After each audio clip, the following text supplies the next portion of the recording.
G'day and welcome everyone again to tonight's official coverage of Asrnz's 2022 season season 1 GT3 series. I think I would have got this right by now. This is the finale. So I can hear JB giggling in the background. It's round 10, it isn't Spa. I'm Davo, and you can hear JB giggling in the background. I'm JB. Oh, what a mouthful, Davo. Spit it Oh out. my Come on. God. I thought I had this shit locked down, but obviously not. We are at Spa. It is round 10, and it is the finale of the first season in Asrnz's 2022 GT3 season. Mate, we at Spa, what an awesome track to finish this stuff off. We've got an enduro, and we've apparently through the middle of the week, it actually got extended from what it was a 75-minute race to a 90-minute race. So the poll, the people asked, and they got what they wanted, and we've gone to a little bit of a longer race length, mate, for tonight. Yes, we have, Davo. What a round to do it on, the finale, and so fitting as well. Oh, absolutely. Yeah. Especially in Spa. And this is one of the world's most famous circuits, Spa. Champs, they call it, 7 kilometers long. It is one of the epic best corners in the world, or most, what do they call it, the Rouge section. There'd be turns, 3, 4. It's sort of like 2, 3, 4 or whatever it is. Yes. They stuff. Go peeling past the pits there, and they go downhill and through a high speed left, right, upper hill. We've seen in real life huge accidents happen there. And it will happen to a couple of victims here if they get it wrong. Surely. We've seen it here on our streams in the past over the last few years. You know, like these guys, well practiced in this track, but it still does happen. JB, we're on a little bit early, not really early. We've had a few technical doubles, not actually on our side for a change this time. But have we got time? Look, it is winding down quickly. Have we got time to talk to anybody at all? Yeah, look, I think it would be great to talk to one of our members. I'd like to talk to Brad. 3.5 minutes. There we go. User was moved to your channel. This is not Brad. User was moved out of We've done it again. Here we go. Was moved to your channel. Welcome to the comms box, Brad. Have we got a comms check on you, buddy? Yeah, mate, I'm here. Yeah, hey, look, final round here at Spa. You're doing really good in the Pro-Am Championship. You're sitting second at the moment behind Max. There's 4 points between you. How do you feel going into this round? I'm just hoping I can hold it together for 90 minutes, not get a drive-through penalty, and not drive off the track. It's been good up till now. It's sort of starting to come together. So they're all good goals, straight up, for an endurance race. So, but you've been doing awesome so far. Just sitting like right there in the middle at the moment on the podium, and it's sweet as in the sprint rounds. But tonight's race extended out to 90 minutes could be a little bit of an issue. Yes, definitely. I just got to try and keep it consistent. Yep. I'm not the fastest guy on track, so I've got to just try not to stuff it up. Yeah.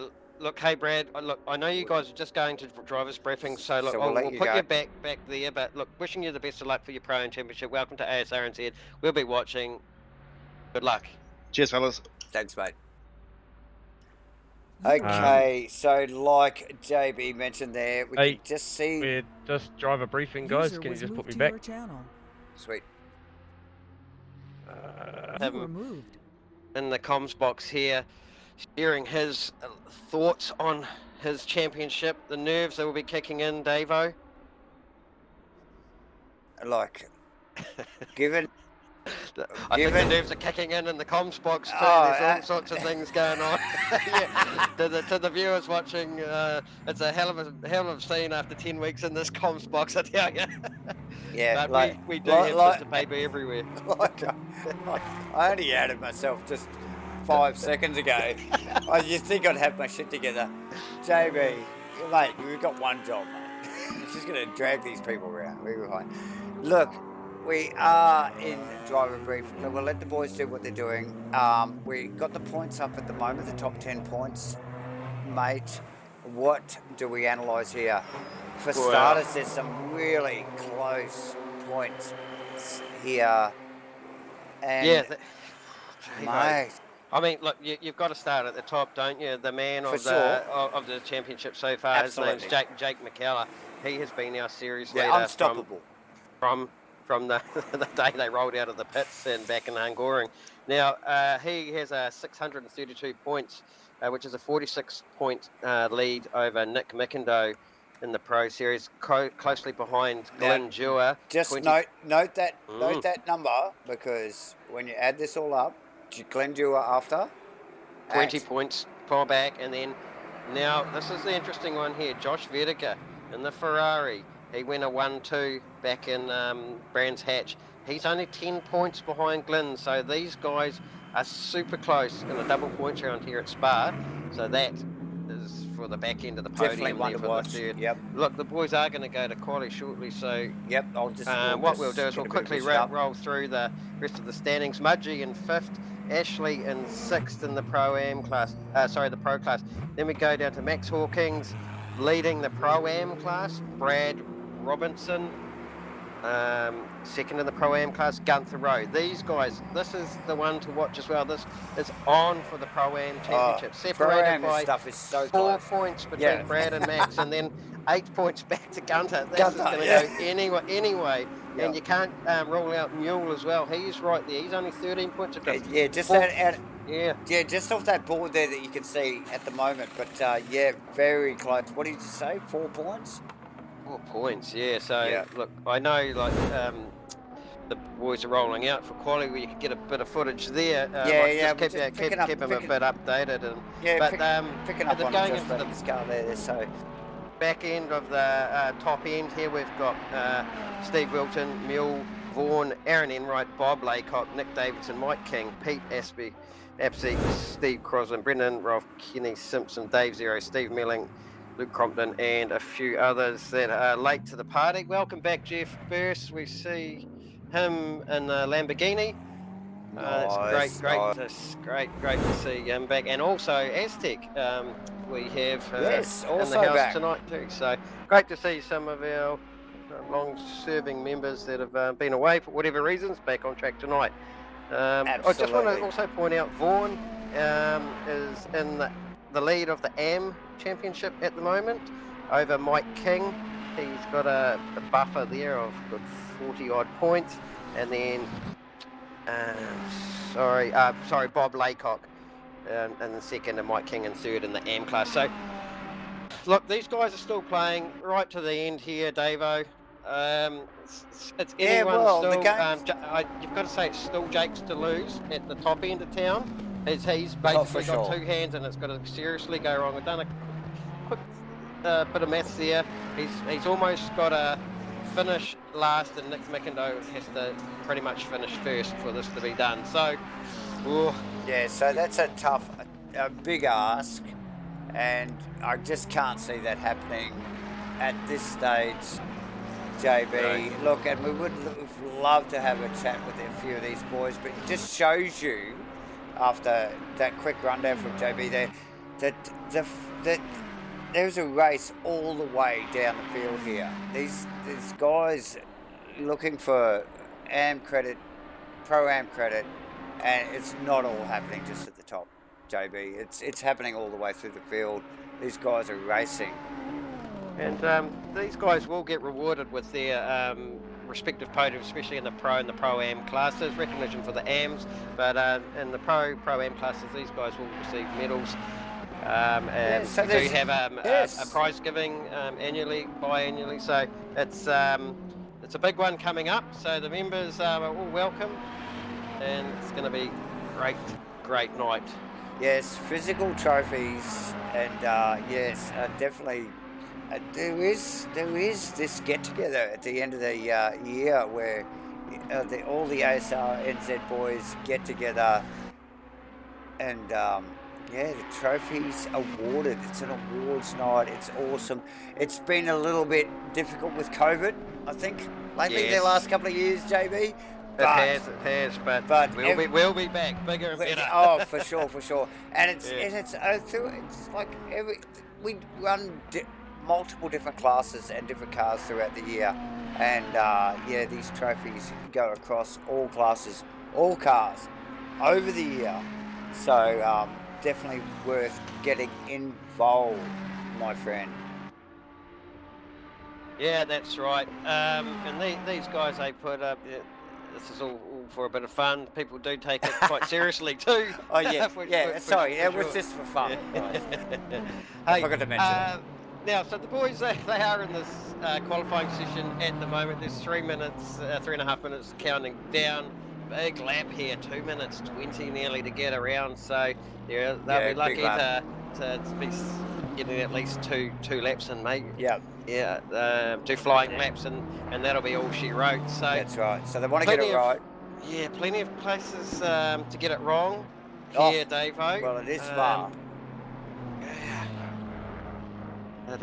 Look, 19 turns, 9 to the right, 10 to the left. Formula 1 back in 1925. 9 to the right, here. 10 to the left. You just think, wow, is that just a straight line? My God. With a few squiggles in it, but yeah. No. Yeah. But awesome, huge awesome speeds that track. they're getting down the back straight and Kimmel straight there. I'm just going on board quickly with Mckellar to have a look at what kind of speed he's getting. 257 kilometres an hour before he goes through the Coombs there. Really technical part of the track. Currently up on his splits here. Josh Vedeker setting the early pace in the 99 Ferrari, 2 minute 19.8. Not far off series leader, Jake Mckellar, 2 tenths back. And we noted Josh Vedeker's performance last week, actually, JB, and unlucky, but he's been so quick when he gets it right. And we've got to remember, Josh got a first and a second in Brands Hatch last weekend, so he's actually carrying ballast of performance also, 30 kilos. Yes. You wouldn't think with the time at the top at the moment that he's carrying anything, but clearly professional sim racer and huge talent to have here at Asrnz. Oh, for sure. So, for sure. But we've seen also Mckellar run very neatly with weight, should I say, throughout the season as well. So some of these guys really taking it on board and doing really well with it. It is a little track specific, should I say, but both the boys doing really well tonight. Yeah, Ashley doing a great job back there. He's best lap there, putting himself a 1:21.2. Good lap in that Porsche for him. Sitting nicely there in 7th place. Oh, Dave, I love the sound of that Porsche and the look of that livery too. It's a great car. It's a fantastic car. So it's going to be hot up the top end of town as they get through to the back end of qualifying. It's running down with 30 seconds to go now. Those that get across the line to get that one extra one in. Who do we watch? Who's up the front at the moment? To see Brad Robinson across fourth provision. Yes, Brad Robinson fourth provisionally in that 860 McLaren. And very, very nimble, those McLarens. Got great aero package on them where they're really suited through some of the high-speed turns. So Glenn Dewar, probably one that's going to miss out on the next lap. So this is his final lap. Yes, that's right, Davo. And we just saw him in pre-race practice as usual. That Bentley a little twitchy, Boom! There he goes. Pops it up into P2. Very So nicely that's a done. great time from Glyn, 2:19.77. That's a great time from Josh in that Ferrari, a 2:19.2. Isn't it? To keep That's him up half there. a second easy. Yeah, that's going to be a hard one to beat. I'm just going to cast my back and see where Jake's not really showing he's up on his delta. In fact, he's down on his delta, so I can't see him improving. Nick up. Nick is up on his delta. Can't help but keep an eye on the other guys in the Pro-Am class. Too, I notice. Yes, a 10 o'clock quali session in the evening. Bit of glow in the background there. Yeah, interesting time to have qualifying, but definitely just upsetting the apple cart a little for these guys. But yeah, it's all about getting it right on the night, dealing with the situation at hand. Nick McIntyre, his final lap. Oh. 0 in second with a 2:19 feed. Great time from Dave.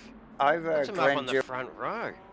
We have Jake Mckellar's still on a lap. No, he's done. Nick McIntyre, he's done. Brad Robinson's done. Mule just crossing the line now to put himself into 12th there. Maxwell's in. Top 10. Mule's Maxwell. In. Mule's in. Nick Davison. Brad, importantly, qualifying ahead, 6 spots ahead of Mule there, and also Maxwell Hawkins in 10th. So that Pro-Am Championship, we can't keep our eyes off that, Davo. Where is Gunter? He is not here. Is he throwing away the Pro-Am? Oh, possibly. Oh, class there. That's a shame. Sitting third.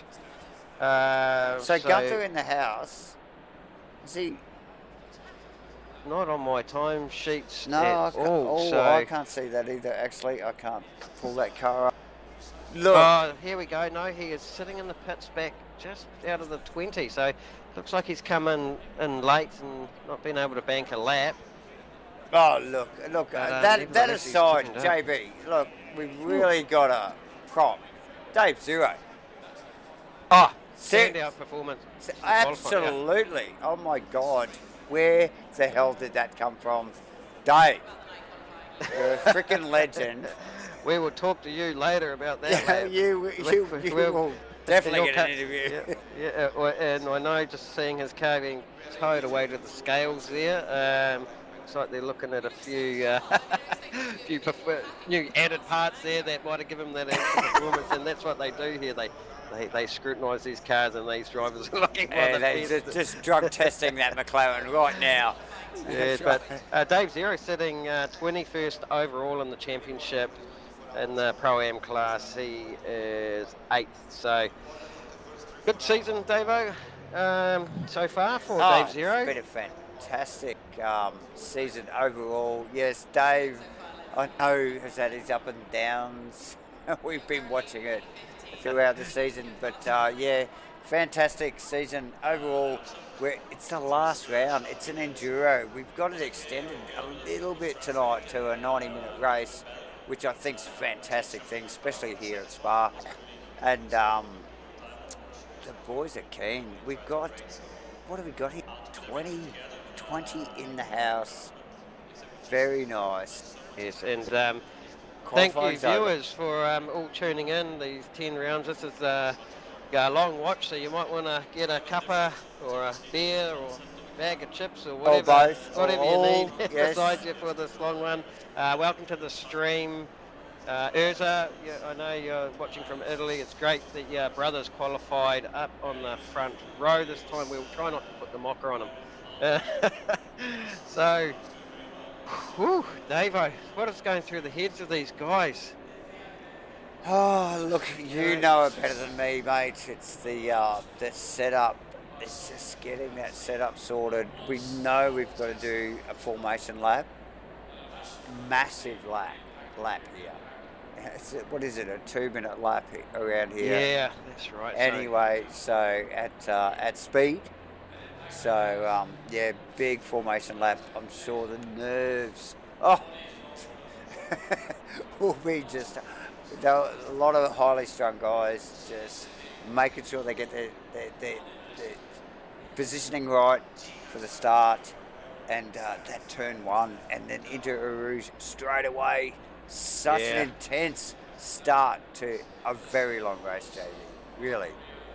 Oh, Davo, I love this track. It's going to be so entertaining, especially at the start of this race as they do their rolling start formation. As they come, you can see them on the grid now. They'll be double stacked as they come through here. They're released off the green lights, and look at the first corner they've got to deal with. One of the most famous corners in the world, and they're going to be side by side as they go on here. How they pop out the other end is going to be interesting. Will they get a draft toe down the Kimmel straight? Will they? That's right. A super technical part of the track there at the end of the Kimmel straight that they're going to have to deal with, and that's going to sort them in out from the boys there. Wow. It's good to see Jeffro back. He's rocking the standard orange colours that he always seems to run. Running. It's nice to see a Lamborghini. He's in the Lamborghini, so that's cool to see. Yeah, we haven't seen a Lamborghini all season. It looks like Aztec respectfully just kept himself out of the pits there to probably not get too involved with some of these boys by the look. Fair enough. As the boys roll away, Aztec in, like you mentioned, JB, starting from the back of the pack, not in the points, hasn't raced all year, so just making an appearance, let's say. So, and we love that, and that's a good thing. And thanks to Aztec also, he has provided, like you've said throughout the stream, Davo, that technical advice in the background there. So it's good to see him out on track. Absolutely. And hopefully he has a good, clean race and no technical difficulties to his car. Well, if he gets any he'll be able to deal with it himself. But yeah, definitely, we always thank Zero Vision Motorsport, which is Aztec. Thank you very much, our friend, for keeping things running smoothly around here when required. ABC Tech, obviously, they supply all our servers, and mate, they put Asrnz on the internet map, so to speak. Without ABC Tech, we would not be here. And obviously SJS, Superior Joint Sealing, who always up for sponsoring these races and these championships.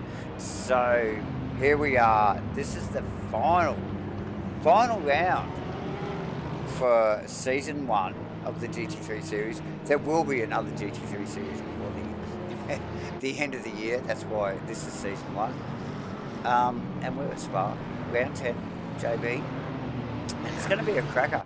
We've got some stuff working through the field. We've got some AM stuff and some amateur stuff that could go either way. But, Jake Mckellar. Look, we've crunched numbers, haven't we, mate? Yeah, we're going to do our best to keep track of the championship in the background here. I'll be flicking there because, like you say, the calculator number buttons will be slammed. And provisionally we'll try and give you the results at the end as best as we can to hopefully, get interviews with these guys as we do. We'll talk to the podium getters and then talk to the respective class winners. So that's going to be interesting. Pro-Am, all to play for. Oh, the pro guys. Jake's got to be nervous. He'll be smiling and nervous at the same time. Glenn's got Joshy chasing him down, and as they sit, Josh is doing the best possible, starting from the best possible place you can. Oh, mate, and then the Ferrari, look, and formidable opponent. I just need to talk about the rules again. They go through a formation setup where they're side by side. They must stay in a staggered formation and not be ahead of the car that they qualified behind. It's only fair. They do have a compulsory pit stop that can be taken when the pit window opens. a long way to go. So these cars will be starting with the big heavy fuel load. How far will they go? So what will change between enduros throughout the season is that this has gone to 90 minutes. Tyres will be an issue, won't they? I think so. And little whispers that I've been hearing is, you know, typically we've seen the guys choosing not to take the time, running it right down just to save time on track. But I think they'll be taking tyres this time because this race will transition from a 9. It's going to go 2 times scale, 9 o'clock start. It's going to go into midnight when it finishes. So they're in the daylight now. And here we go. They're in the daylight now, but they will finish in the dark. Okay, final turn. The helicam. Just where they're coming through there, that's the pit entry. That's where they actually enter the pits here. And if you follow tricky stuff to the left of your screen, this is not where they actually start. You can see what looks like a start-finish line. So in the pit lane entry off to your left, this is where they have to transition past what would be the Formula 1 pits. Yes, as they'll come up and around the hairpin. Around the hairpin at La Source. So these guys will actually start on the downhill straight. On the downhill here. So they're going to round this little very, very tight hairpin. So a little bit deceiving there. And you can see the guys as they staged up on earlier. They were down here on this downhill run. Here we go, Davo. This is the start. Here we go. Round 10. The finale. Series 1. GT3 series at Asrnz. We're just about to go green. Big race. 90 minutes at Spa. We've got a green light, JB. Oh, Josh. Nice little tidy start. There. Already side by side. I'm seeing Ashley going side by side with those Brad Robinson. Yeah, Dave Zero already getting under attack by Glenn Dewar. Yeah, Brad Robinson. Three wide out the front there. Brad Robinson just pulling away. And I can't help but think that Brad's going to pull across the front of Josh here and be the leader after Kimmel straight. But Josh around the outside. It's messy up the front. Dealing with it so well. Glenn positioning his car right on the back of Josh to... Nice stuff. Very tidy. That is Dave Zero, people. Wow. Up the pointy end there, in third position, muscling with Glenn Dewar. Yes, that's exactly right. And that was super clean. Super clean. Racing. Yeah, nice stuff, JB. And this is what the guys will be doing, you know, they are racing for positions. Just see Brad Robinson just getting in a bit wrong as he tipped in. There. Oh, he's coming back in on. Yeah, he's clobbered the inside wall there. That's going to be the ideal way to start that. No, a couple of Alexei around him and another just giving a little bit of pressure from behind. Yeah, lucky to actually come to that unscathed, I think, JB. Really? Yeah, look, he would have suffered a bit of damage. I did see the car really slap that wall hard, so it's going to be interesting to keep an eye on. We're going to get back up the front here just quickly as we see Glenn Dewar in the Bentley all over the back of the Ferrari into the second to final turn. Oh, up the outside, not the way to go around.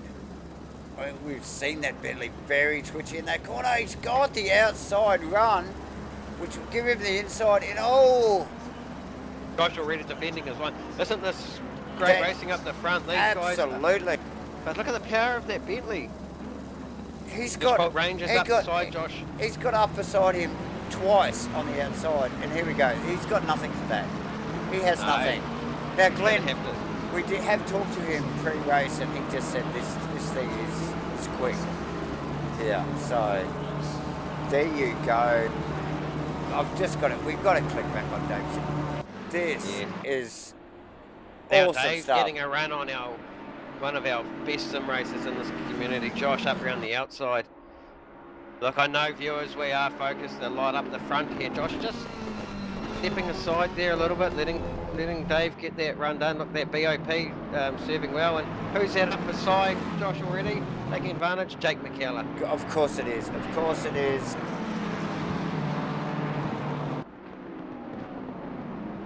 But Josh no slouch. He knows where to place a car.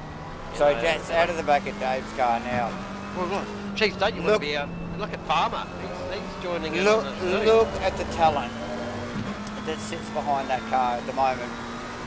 Josh Redigar, Jake Mckellar, Nick Beckendow, Steve Wilton.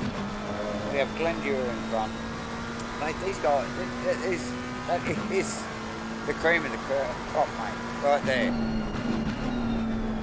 So Dave, awesome company.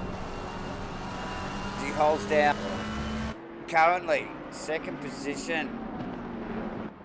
We also have Max. Maxwell Hawkins, leader of the Pro Yes. class in seventh. And also behind Wilton. and Doing a also, stellar job. And crucially, sorry, Davo, for Max ahead of Brad. We saw Brad have that little hit on the wall. He's dropped back to 17th, mate. It's oh, that was a big hit. big hit, but and where's Gunter? No, Gunter has not started. Gunter is okay, but he has not all. started. So There you go. So we've got Asrnz in 8th. Jeff Burst too in the classic orange.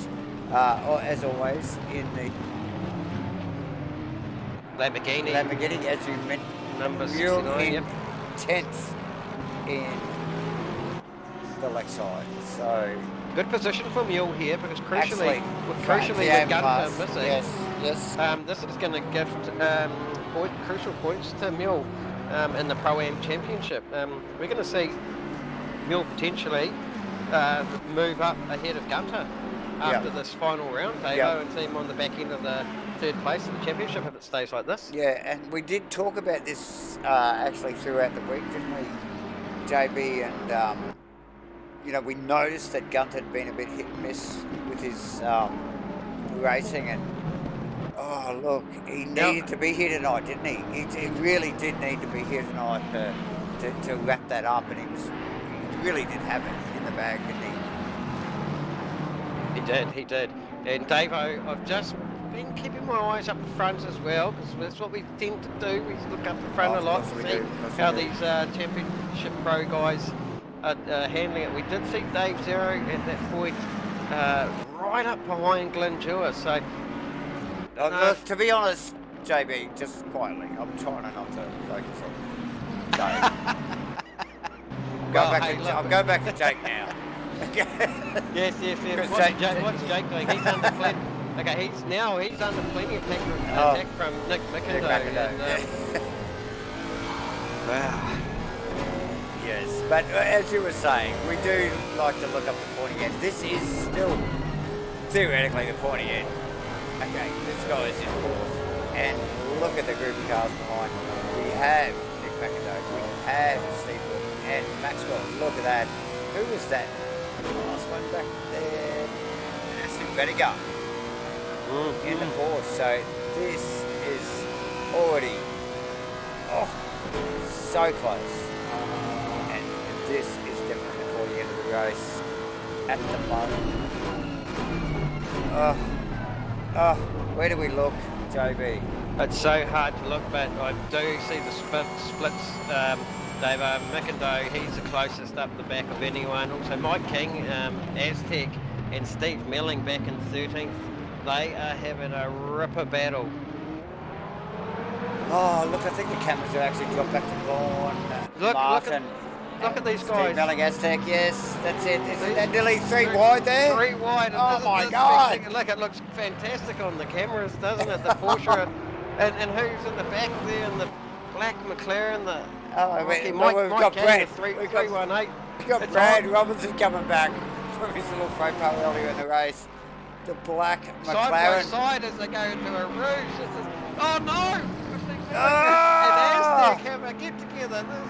Look, we said a rouge is going to cause chaos. Oh, you side know by it. side, we've got to get a 30-second on Oh, that. we do have to. And look, this started back at turn 1, didn't it? The cars were look at it fanning out there. Yes. And there's like 1, 2, 3, 4, 5 of them. Oh, 6. Actually, Yes. Brad Robinson tucked in behind the black. Like a swarm of them, but just crucially as they enter a rouge, little touch on the Lexus on the back of the and they Porsche. just tripping over each other as they enter that super technical part. And that part of the track is where you're so committed, Dave. Oh. There's a point where you're There's going to no lose coming aero back. grip. You've got to commit to your turn, and, and if you back. decide to go offline, your car's going to suffer. Hey, look, you've got to look at Aztec's car. He's got a clip on the wall and a clip on the arse from the Lexus, and it's still looking pretty good. So he's done all right. Look, we're going to get back up in front here. Let's just look back at Jake. Dave's in second position. I don't want to focus on Dave. No, he's going to run a great race if he stays where he is, though, Davo. He's under pressure from Joshua. Yeah. I can't help but think that Fantastic. the legs are just, the wings have just been clipped a little with that 30 kilos that he's holding. But yeah, nice work, and we will focus on Dave here because he is doing a fantastic job. Still well in touch with Glenn Dewar and Blake Mckellar actually carrying balance of performance. Nick Mckellar carrying nothing. So Jake's car really handling that extra weight amazingly. Yeah, and we've seen that off and on through the series, you know, like depending on which track it was, some of the boys carried the weight really well and were still performing. So, unbelievable. Look at that. And McIndoe, keeping him honest all the way. When you see the cars this close together, generally the car behind has something a little bit more than the car ahead. Yeah, normally. They just in some ways they just held up. They're being respectful. They just not fast enough in the right places to get by. So no, with that extending, extending, when they're waiting for the mistake from yeah, the other driver. Yeah, otherwise you've got to extend yourself, don't you? You really push the point, don't you? And in fear of making, you know, like a big scene of it. Yeah, 100%.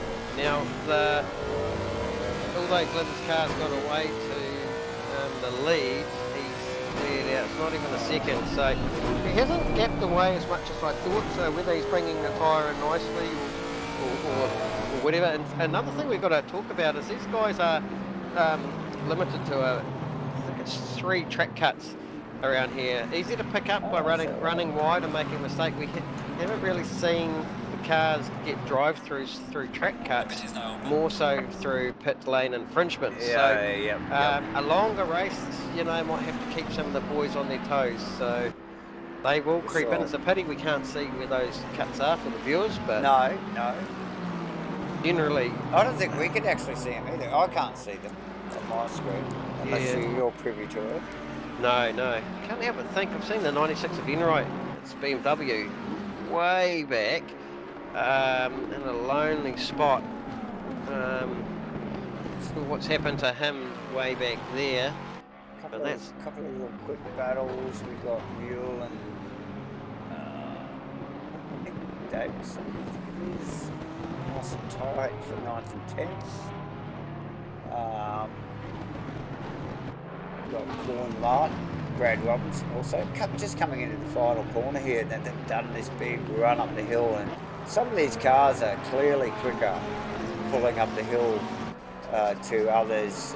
Vaughan in a Porsche, Brad Robinson, I think it's actually Mike King behind him, both in McLaren. So you know the McLarens might run up the hill a bit quicker, so they come down to that up to that final corner quicker, but you know, it depends on who stops it better and gets around it.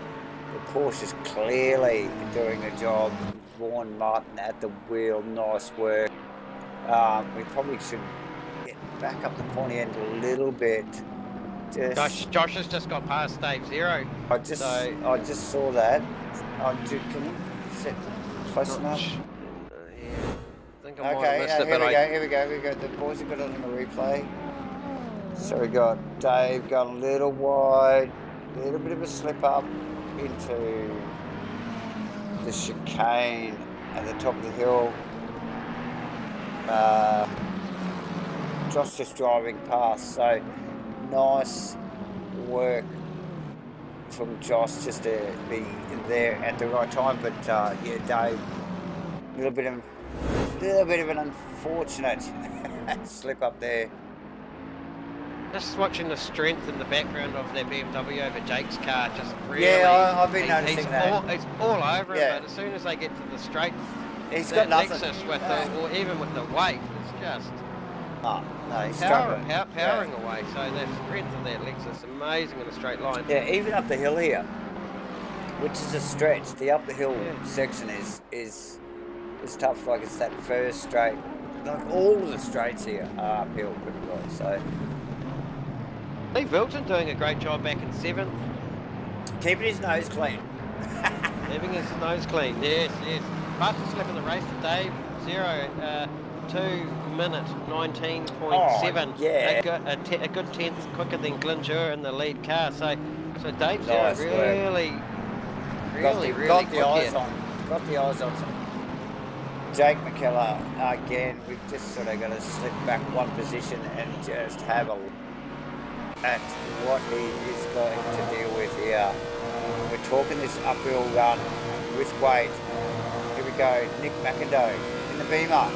Look how close they are. Out of the back of McCullough's car. He's got it. Is he going to get this job done? He's on the inside. He's got it, surely. Surely he's got it. Yep, there he goes. He puts the car there. There you Just go. got to get it. So Jake, you know, he's probably not going to contest that. McIndoe, He doesn't need to contest it. He's No, running. he doesn't. No. He's running 5th at Well, the moment. He's just got to finish the race. And now that Davo second and position so in the on. championship has just passed him. So Either way, look, we're going to probably see that BMW Nice of work. McIndoe stretch away now that he's been released. So it'd be nice to see him move forward. But it was a clear example of that uphill run there. Little bit Oh, of the weight. 76. Who's in the 76? Vaughan Martin in the Porsche. What's happened to him? Got a 30-second on him, Davo, just before he's coming down straight. Let's do that. Vaughan Martin actually has dropped back behind two McLarens. He's since coming we and- last looked at it. oh, He's gone in hot. Just the brakes just not pulling that Porsche up, and he's Oh. drilled the back of, what was that, Mike King? It's Mike King. Yep. Yeah, fortunately, Mike being able to get Deal with away it. and carry on, but With there'll the- be a huge amount of damage to Oh.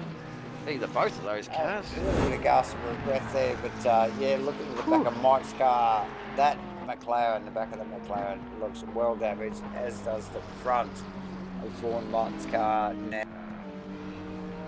Who's behind that? That's actually Aztec in one of the other Porsches. Aztec just popping his head in the door on the last round this season. Thanks Aztec for turning up. Good on you, mate. Looks like he's going to have a bit of a battle with Steve-O for the rest of that race. They're Yeah. going to need Oh, to be okay. involved with each other or something, because they're a little bit of a touchy at Rouge there.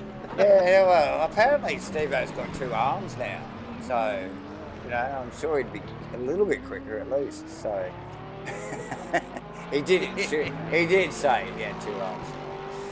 Anyway. Look, Davo, you can already see the darkness starting to creep in a little as that sun's disappeared. Yes.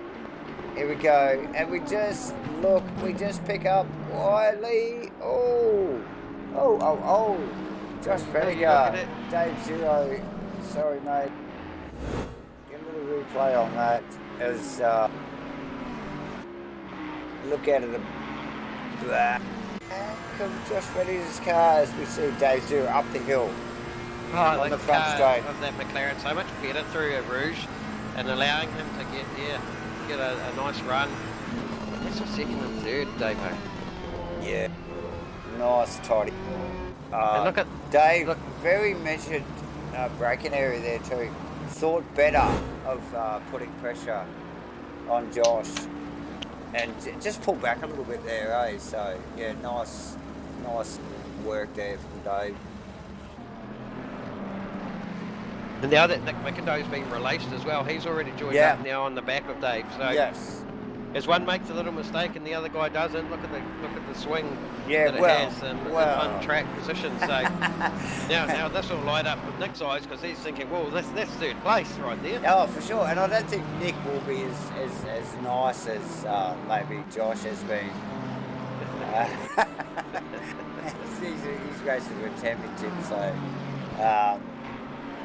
yeah, I think he'll just make short work of Dave Zero, no doubt, in that BMW. Very fancy looking BMW. Thankfully, stayed the same colour all season. Helps us in the consequence. Thank you.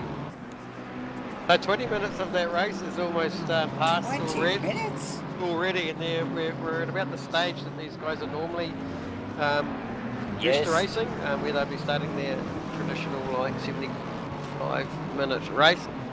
Temperature here 18 degrees, ambient track temperature equal at 18 degrees. Pit window is open, but in an hour of the pit window open, so they'll get 10 minutes before the end of the race to decide what they're going to do. I don't know if their fuel tanks will let them go that far, Davo. What are your thoughts?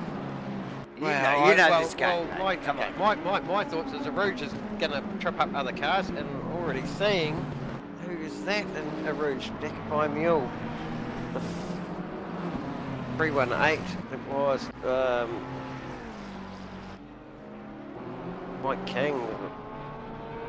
Was it having a bit of trouble at Asrnz? My thoughts, yeah, Asrnz will pick a few more victims up. And that's only due to driver error throughout the lap. We saw Brad Robertson make an unforced error and hit the wall at the back end. Easily done. Yeah, through Blanchemont there. So he's going to suffer some damage. And what I'm saying, Davo, is any damage that these cars pick up, whether in contact with each other or their own little off-track excursion, as they enter yes. Asrnz, which is one of the hardest parts for aerodynamics. Yep. The car can just do a quick snap and then it'll just fence you and throw you straight in the wall, and then your night will be over. It'll and change. That is a long way to trundle around a 2-minute lap with a damaged car to go back to the pit. for another hour. And I did say, how long was that pit lane? It was massive. It is huge. And at a 60k limit speed, it's going to feel like an eternity. You've driven around the track with a damaged car, let alone limping through about what feels like a kilometre of bloody pit lane. Imagine doing a 30-second stop-go here. Oh my God. You'd spend less time sitting still than you would running through the pits. Yeah. Because the pit lane is massive. Oh my God. So yeah, that's what's going to trip some of the guys up if they get it wrong. No, that's what we're watching for, guys. Just a bit quietly.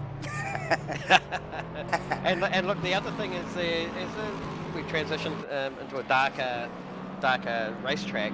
A lot of the braking markers that they're used to sighting in the daylight are going to be harder to see. So changes, yeah. And I'd expect that temperature to drop down a little from that 18 degrees too. So their tyres will be wearing out, the pressures will be changing, their apexes are going to be harder Grip to levels see. will be changing, yes. That's right. So the car's really going to go off from them as the fuel load disappears too. And this is what we want from an enduro, isn't it, really? Not just John. Now, the guys at the front, they're still keeping nicely together. They're really only like 3 seconds, 4 seconds between. They got a bit of air. 5.5 seconds from 5th to 1st. That's not much between those cars. No, but they do have a little bit of air and a little bit of space. Oh, no. I don't like it when I hear it. Oh no, Davo. Okay, I'm going to go for a 30-second. Okay, who are we looking at? Dave Zero. No. 30-second on Dave Zero, coming down to the bottom of the gully here, right down the bottom, fast left. And gets it a little bit bricked up sideways. Oh no. Oh, keeps it off the wall nicely, re-enters the race. but back in the Dave Zero, mind you, was in third position before that little slip up. Back to, I think it's fifth, still holds the fastest lap of the race. Dave, focus, my man. Come on. Focus, Dave. Come on, come on. Urza's cheering you on. Oh, I'm sure he is. So look, you did your brother proud. You were on the front row. Let's see you get back up. No, just as we were talking about Dave Zero having the fastest lap of the race, that is changed now to Glenjua having the fastest lap of the race at 2:19.6. Nice. Okay. A small improvement, but nevertheless. Small improvements are good improvements. Just snip back to Pete Apsey, Brad Robertson, please. JB. Yes, look at that battle. And it is on. We haven't talked about Pete a lot this season, to be honest, but Pete's been a very hardcore serving member of Asrnz. He's attended a lot of rounds. Yep. He's a very measured driver. Doesn't always have the success of his arch rival Ashley Vettiger. However, when he gets it right, Pete is very quick. We know he's sitting back in 11th. Currently sitting 4th in the Pro-Am as it stands on tonight's race. The orange wheels on the side of that Lexus looks fantastic.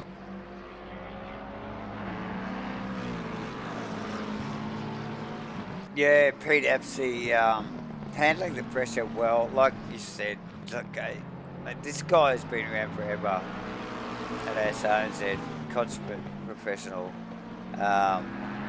Brad Robinson.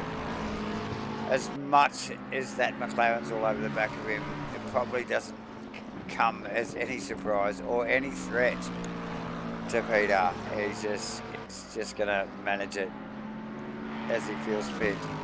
Looking good in the Lexi too, actually. The Lexus, a very formidable car, as we've seen Mckellar running that thing, and it pretty well looks like it's going to win the championship. So, yes, nice choice, Pete, and good work throughout the season. Here's our race leader, Glenjua, in the Bentley number 34, yellow day-glow colour, starting to pop out a little bit more as the darkness creeps in. He's out to a 1.5 second lead over Josh McIndoe in third. Still there. Jake Mckellar, we know he's always been there too, but man, the speeds up the Kemmel Straight, you see as they just come out of a Rouge too, the sparks are starting to come out the bottom of the under tray of those cars as they just come across those curbs. And very dangerous too, Davo. You know, when they do run a bit of these curbs, you know, it's risky. It's certainly risky. It is a quicker way around the track. However, it does and can upsettle the car a lot too. It doesn't take much to have a little bit more right foot down on that loud pedal and a little bit more right hand down on the steering wheel. It can really whip the back end of the car around just like that. These guys well awake to it. Oh, for sure, and like pretty well, like Spa particularly, pretty well anywhere, any one of these corners, there's so much lateral load on these cars, even on the slower corners. Easily come unstuck. It can easily come unstuck, just about every corner on this track. So, just looking at Mule, Davo, really close to the back of Nick Davidson. Two Lexuses going hard at it. Yeah, so Mule doing a fantastic job actually this series, JB. Yes, Davo. He's just out of the top 10, wasn't he, in our little rundown earlier tonight? But he literally could be, should be, or is going to be in that podium for the AM class Yes, well, with after- Gunter, like we mentioned, Yep. not turning up tonight. Yep. Just a gift horse for Mule. Yep. You know, they're as rare as rocking horse shit to come across those podiums. So Mule will be smiling silently.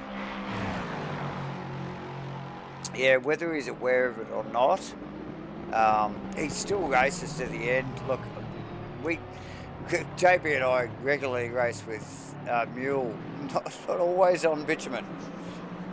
This guy is a very fast man on loose surface, so he knows how to pedal a car. Not always the quickest on the tarmac, but look Great at at this saving stuff. lives. Yeah, absolutely. Absolutely. Yep. Fully qualified first aider, the young man Mule. Good on you. Nice work. And as the clouds cover, it gets dark. Isn't it? It's getting It's darker. This race will run into the evening. So conditions will change. This is what it's all about. Just changing it up, particularly with the enduros, JB. You know, like just getting the boys to think about things a little bit more. You know, maybe. And tonight, obviously, with the 90-minute race, a little bit more tyre stress, and we've got definitely a big time change overall. So the boys will run into the evening. And this is what we like as commentators, because anything can happen. We love Anything that. can happen, and anything will happen. Yes, we love it. Just flicking the abacus a little bit here in the Ooh, background good. for the viewers, and I like to make mention we have been keeping our eye on that Pro-Am Championship. Max, we Yep. know, is leading that championship. He is ahead of Brad Robinson at the moment, so that's one tick for Max in that first position as it stands. Nice Brad, work, Max. we know Gunter's out of it. Brad, Yes. look, they're only separated. And we're focused on Brad at the moment. Yes. Between, yeah. So between Brad and Mule, it's only 21 points. But Brad is behind Mule, double points round here. Oh, is So- that right? I thought he was in front. There you go. Well, in the points, Brad is a leading Mule by 20 odd points. Okay, So, but he's behind him in the race but at the he's moment. behind him in the race at the moment. Ah, there you go. So as it stands, it's still a 5 point, kind of 6 point gap, point gain for Mule. However, if anything happens to one or two of them, that can change pretty quickly. Oh, can't it what? And we know it does. The mid-pack is always up for a little bit of a change. But there you go. A little bit of a rundown. The Abacus is getting a workout mid-race. It's round 10. It's the finale. It's the finale, everyone's Spa. And here we are, just a little bit of focus on Brad Robinson, who's doing a fantastic job in the McLaren as a Pro-Am there, as JB just pointed out. Where do we got to go? We've got to get up the Pontiac, just check out where the boys are. Yeah, Clinton's still just starting to stretch his legs now a little. We've seen this as the biggest gap we've seen all night. It's Yep. out He's in his rhythm. 2.3 seconds now, and then probably a 2.7 gap back to Mckellar. So Mckellar just not making the in-ground there on Josh. However, he is in third. Jake Mckellar keeping in tow with the back of Nick, but what will be keeping a smile on Nick's face is the fact that Dave Zero, although he has slipped back, we know Dave has got pace, and he's keeping yeah, for pressure sure. on the back of Jake Mckellar, and Nick will be loving that because that's It's not that far behind. yeah, it's Jake in a crucial sandwich between two guys at the top of their game right now. Yeah, David and Jake, man. Okay. Maxwell and then- Hawkins 5 seconds adrift there, doing Yeah, well. he's not that far behind either. Back in sixth, and look, he is in the Pro-Am class. He's doing a great job there, but driving like a pro, Max. Yep, lovely. Steve Wilton actually a little bit of air back from Maxwell. Actually, a little bit of air between Dave and Max, but then probably a little bit more back to Steve Asrnz, Vedigar. Yeah. Nick Davison rounding the final turn as Mule Rock in amongst that as well. Yes. Actually, really close to the back of Farmer as he starts to lap. We might just pick up on Ashley's car. We might actually go on board with Ashley. Yeah. Why don't we just show the viewers what it's like for a lap here? He is just going through a rouge, and if we'll turn it up, we'll go quiet, let you enjoy it until he comes back to a rouge again.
Are we on here?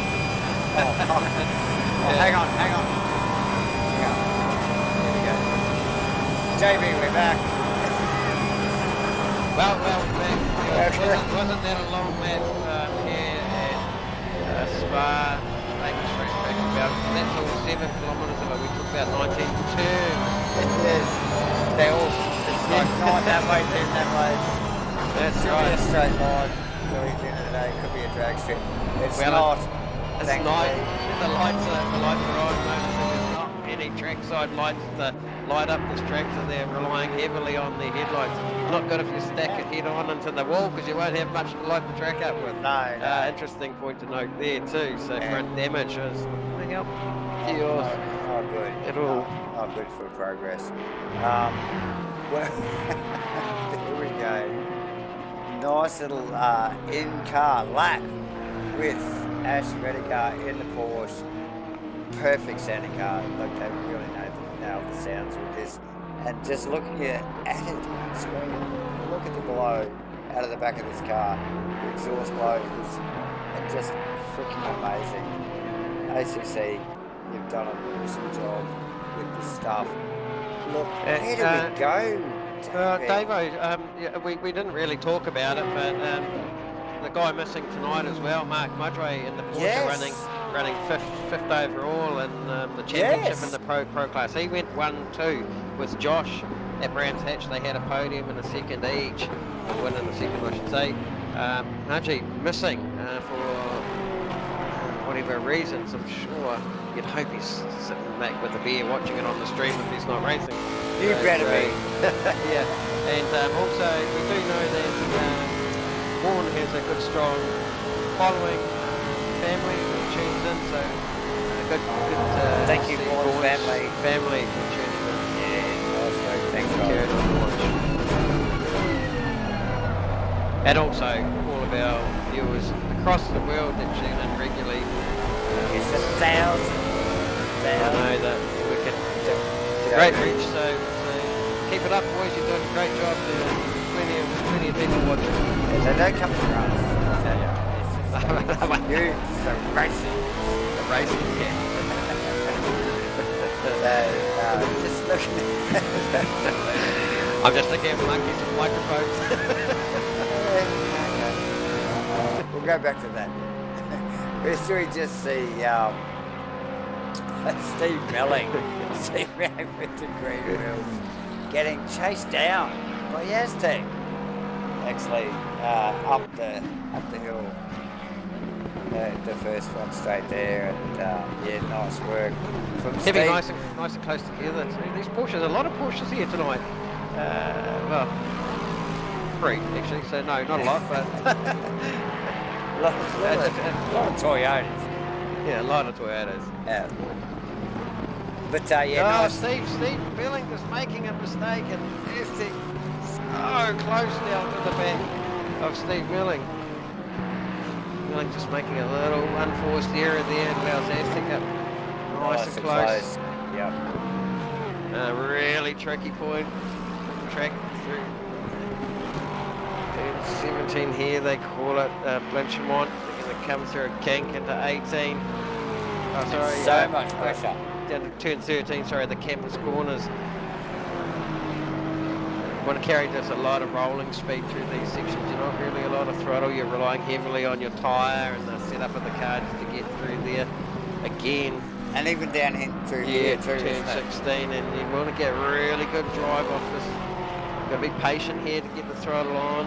But it's committed too, isn't it? You've just literally got to trust your turning on your car there, don't you, to get up there. Blanchimont straight here, turn 17. They got a fast right-hand kink coming, left-hand kink here. They're literally flat out through here.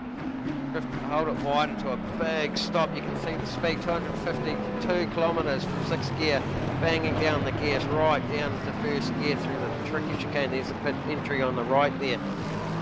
Tricky? I'll call it a pain in the arse. That is tough corner. Across the old start finish. And look at this, Steve Melling getting out. Really wrong. Allows Aztec. Oh, up the inside. Is that it? Pass done. Yes. It is. Job done. So unforced error from Steve, was he? We're going to have another look at that. Look, we see he's got 2 arms back. Maybe a little bit of that injury just creeping in. Oh, yeah, you know it. Been off work at least 6 weeks. Showing. Oh, there you go.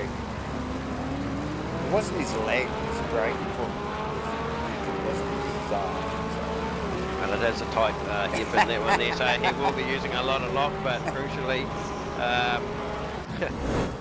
making a mistake and allowing us to get their job done. So great to see that. Nice move. Nice and tidy too from the boy. Azul. We did see Mule and Nick Davison a lot closer early on. I don't know what's happened there, but they've separated themselves a bit. Seem to figure out what is... We've got a bit of gap between the boys at the moment, haven't we? Yeah, the field has spread out a bit. 48 minutes of racing left to go. The pit window's still open, 37 minutes. We haven't seen anybody come into a pit apart from Mike King and Vaughan Martin. First of the 2 stoppers.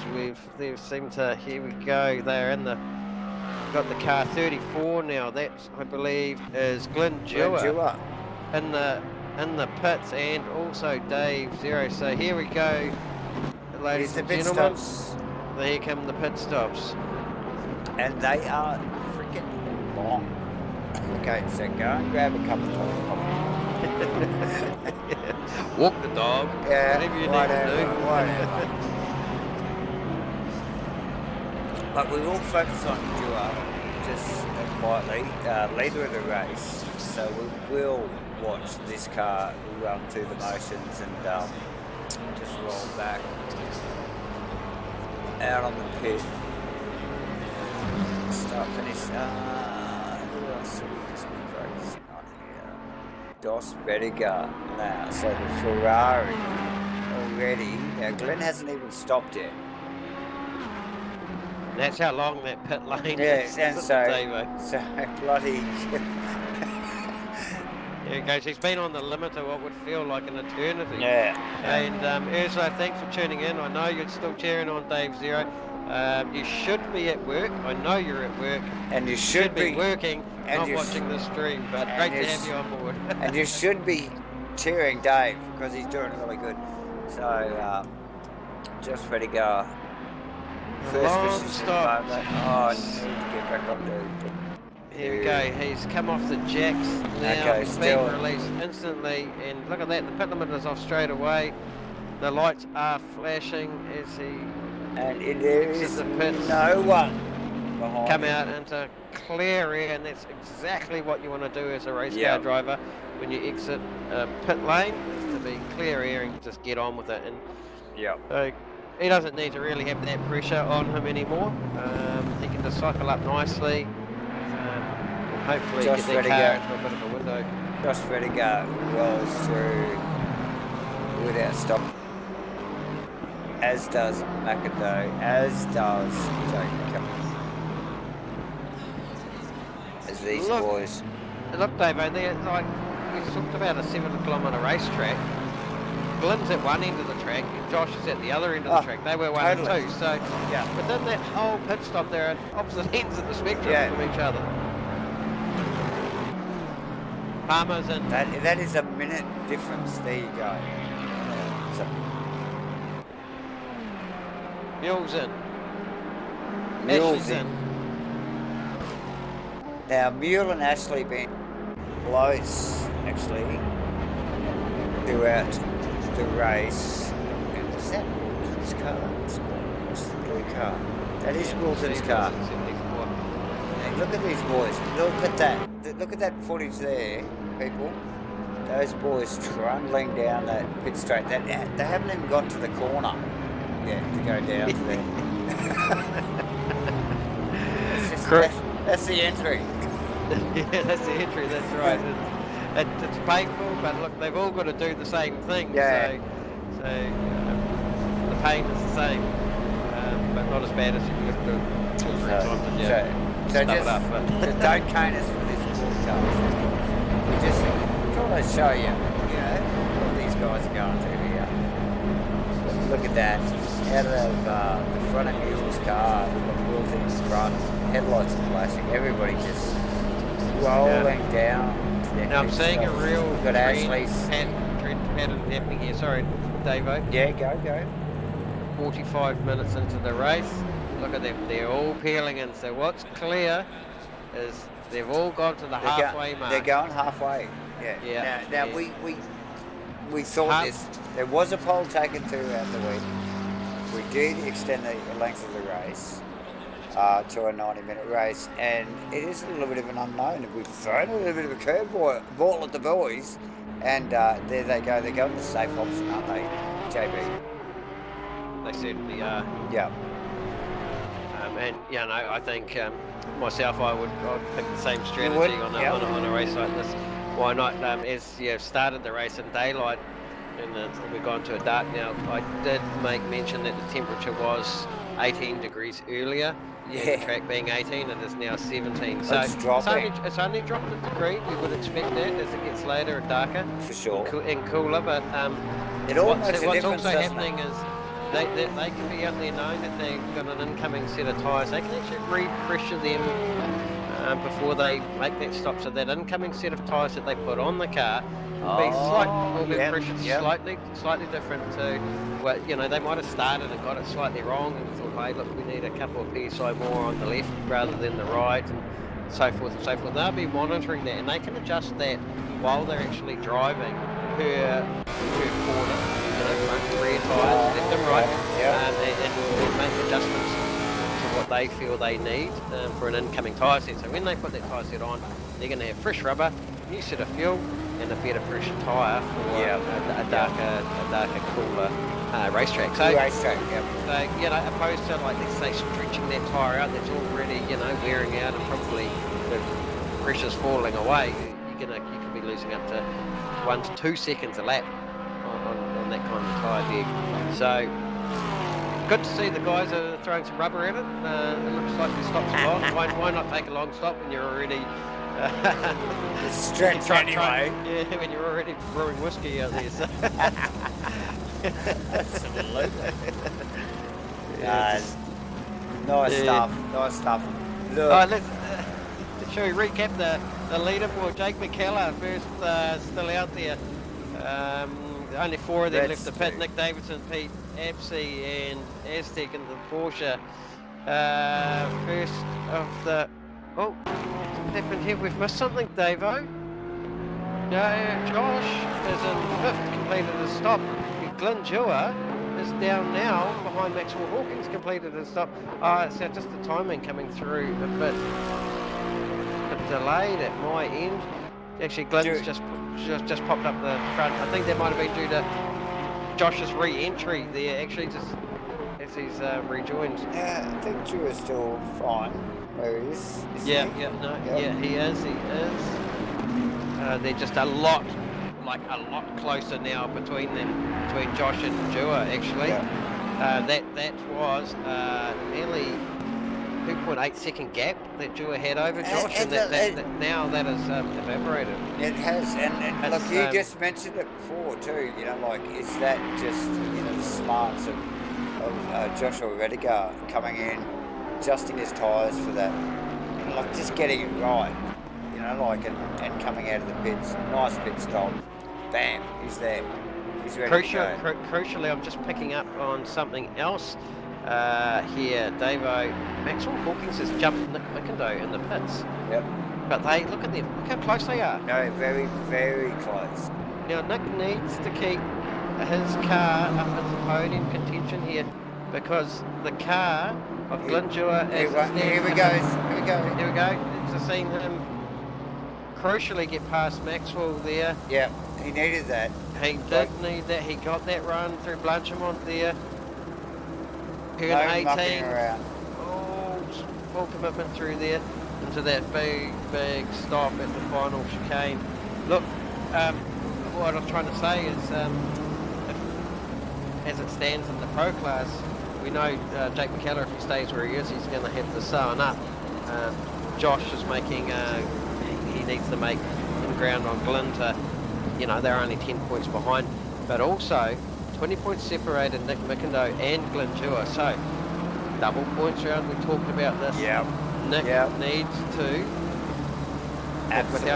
without Glenn jumping, Nick needs, if Glenn was to win, Nick needs to finish 7th or better to still stay ahead of Glenn. So crucially, he's inside the points there. Keeping that his hand on that second place. That's what I'm trying to say. That is critical.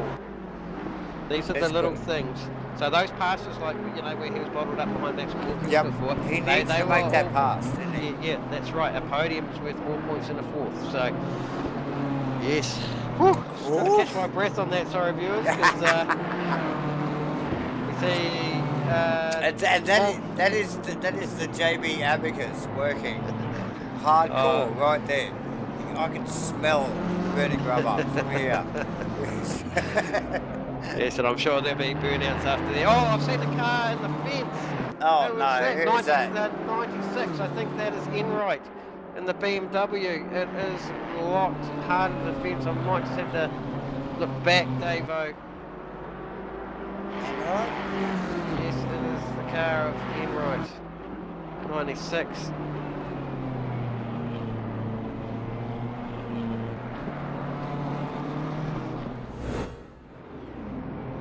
Maiden error.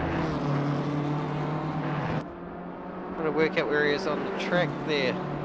Comes through the Kemmel straight through Lacombe's and out of Brussels, and turn 11 and what do they call that? The corner with no name, I do believe. Turn 11. The only one with no name. Yeah, it's he's just looking at Enright's the footage there from Enright's car looks a little sketchy, like he might have a bit of a connection issue. Yeah, seeing the ping a little bit crazy for whatever reason in the stats there. So something just not quite right. And it's been a tough season for Aaron. He's running some really good gear and just through no fault of his own things are just not lining up. So chin up for the next one, Aaron. You're still in there, and you're still got still completing the races. So yeah, a massive amount of respect for you, regardless of at the back of the pack. And this is what we like to see. There's your commitment, even if you're dead last to first. You'll always be racing someone here at Asrnz, and the commitment to see through an hour and a half race at the back, you're still in there doing it. So good stuff. Absolutely. Just quick look at Josh Vedeker is really Josh Vedeker on the lead. This is for the lead of the race now. This is heated up, Davo. That lonely little excursion with Aaron Enright's car back there in the blink of an eye has changed at the top end of town. This is for the lead of the race. They've just gone through the corner of No Name. We saw Aaron's car come unstuck. Huge commitment as they tip it down here. Whose car's sitting nice? Drew Poohorn. Big downhill section of track. 235 k's, fifth down to second as they just roll in. Glenn choosing to run a little bit of curb there. Josh holding a tighter line. and Josh's car's looking really strong. Look, he's really being able to move his car around, and we saw Josh, the Bentley of Dewar's car, really strong at the start of the race, but Josh's car's really come on here. No, yeah, you did mention about like changing the car setup or the tyre pressures at least for the cold end of the race, and we've seen the temperatures come down on track and ambient. Maybe Josh has managed that a little bit better. Who knows? But we saw this role reversal at the beginning of the race, didn't we? We saw Dewar's car up beside that Ferrari on the outside multiple times in the second lap. So that car is formidable. This is going to go down to the wire. Is it what? 34 minutes of racing? Oh, there's plenty of race to go. Plenty to go with 2 minutes a lap. Well, that's a bit funny here, but that's going to be sure about 14 laps to go and stretch 15 maybe. However, it's going to play up probably 15 laps. So, well, it is not over. And look, these cars are going to come across lap traffic at some point. Probably not as much as we've seen with the shorter. They've got a bit of a gap. But we still have Absi and Mckellar to run through the pits, I think. Yeah, so Mckellar in. So I mentioned that. Mckellar in. But it's going to be crucial where he rejoins. Oh, look, seriously. But he's in. He's in now. Give me a minute. I'll go back to him. Because it's a long pit stop. And Urza, just update you on your brother Dave Zero. We're going to feature him right now. He's just picked off Maxwell Hawkins there in the back. Very nice, very nice. Very nice. So crucially, Dave's got back on the horse, and we now expect him to fall into his rhythm. Dave really running a great race here. I don't want to put the marker too much on him. Let's just get away from that, Davo. Yeah. Okay. Hang on. Glenn. No, we don't want to go to Glenn. Oh, hang on. Glenn. Oh, look at this. I've got to stay on this actually. Glenn Dewar, let's get out of the Bentley and have a look at this. This is where it's happening. We have Joshua Vedeker. No slaps, nice man. Yeah, fella. And Dewar. The old hand. Oh my God, that's so close. And the brace was his skills like Prince, but my God, that was deep on the brace. Oh, stuff from the Ferrari. And again, what's down here? not so aggressive, but wow, full on stuff.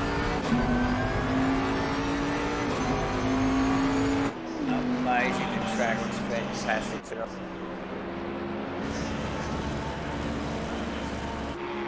Nice to stay on board with the cars there. Seeing really what the attitude of the car, how it's moving around over the corners.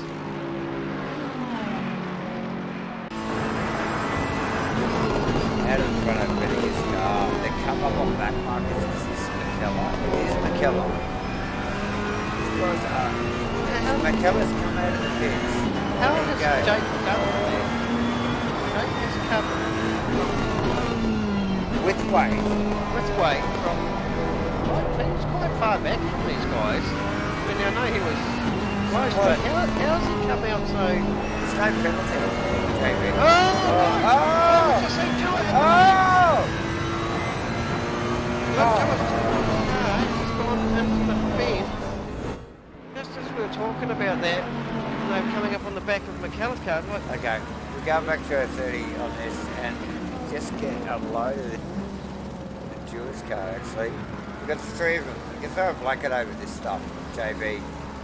You got eyeballs on this. Get your peepers on it, people. Here we go.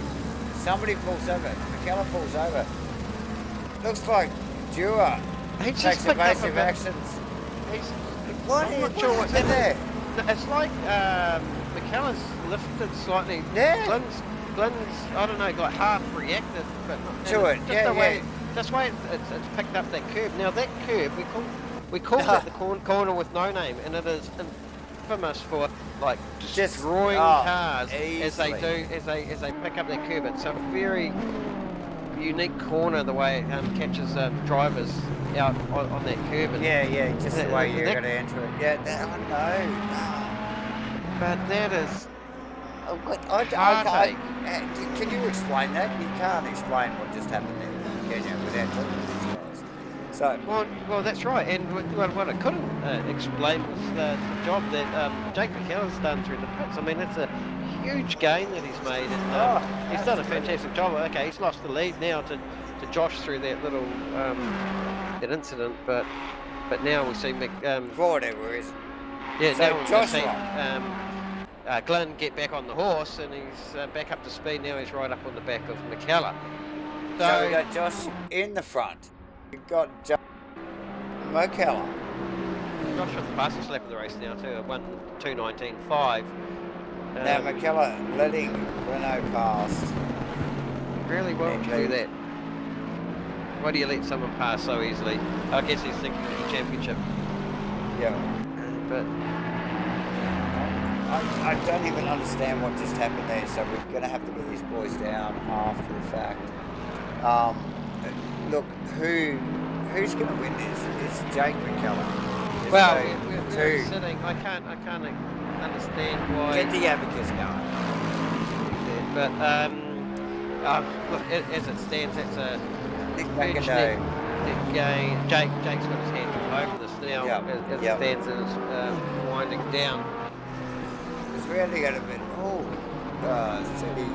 What's that? To go 8. All the boys completed their pit stops now. Green boxes the whole way through the field. The board. No one with a drive-through penalty as of yet.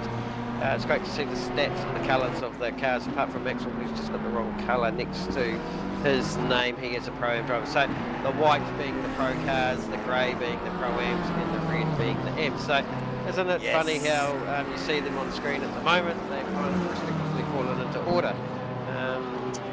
Clearly, looks like Maxwell's doing a great job to be up there and heading towards that Pro class the way he's resulting. But Nick Davidson doing a good job, 9th.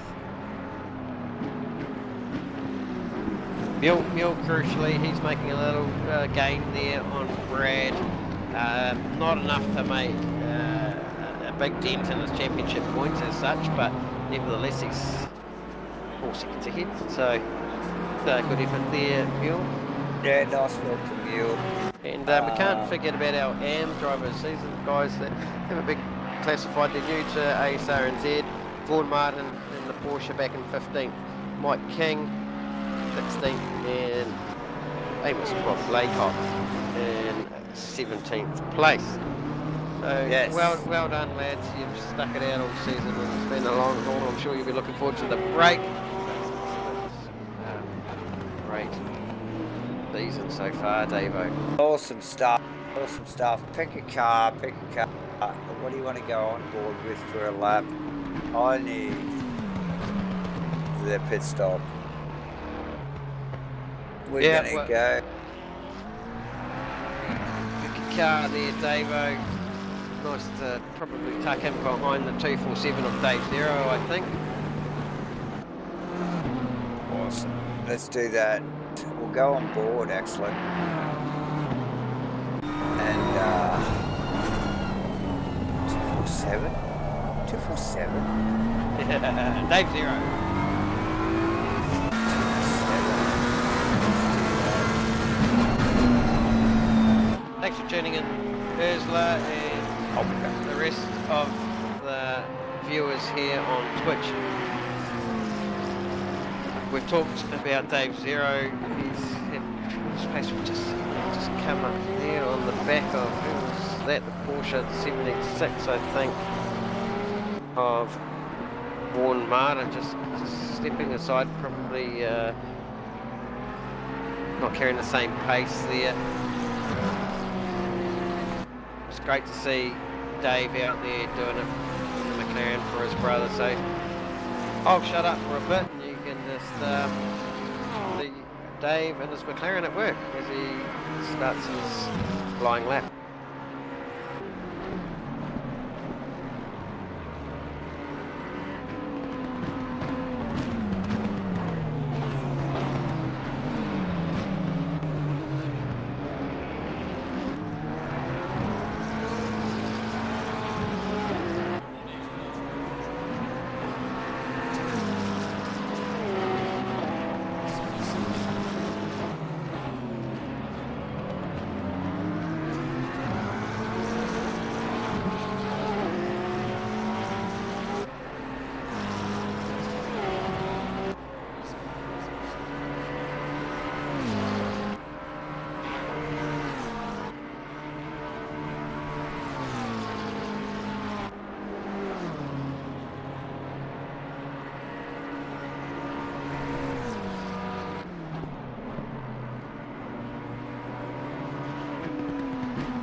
Back.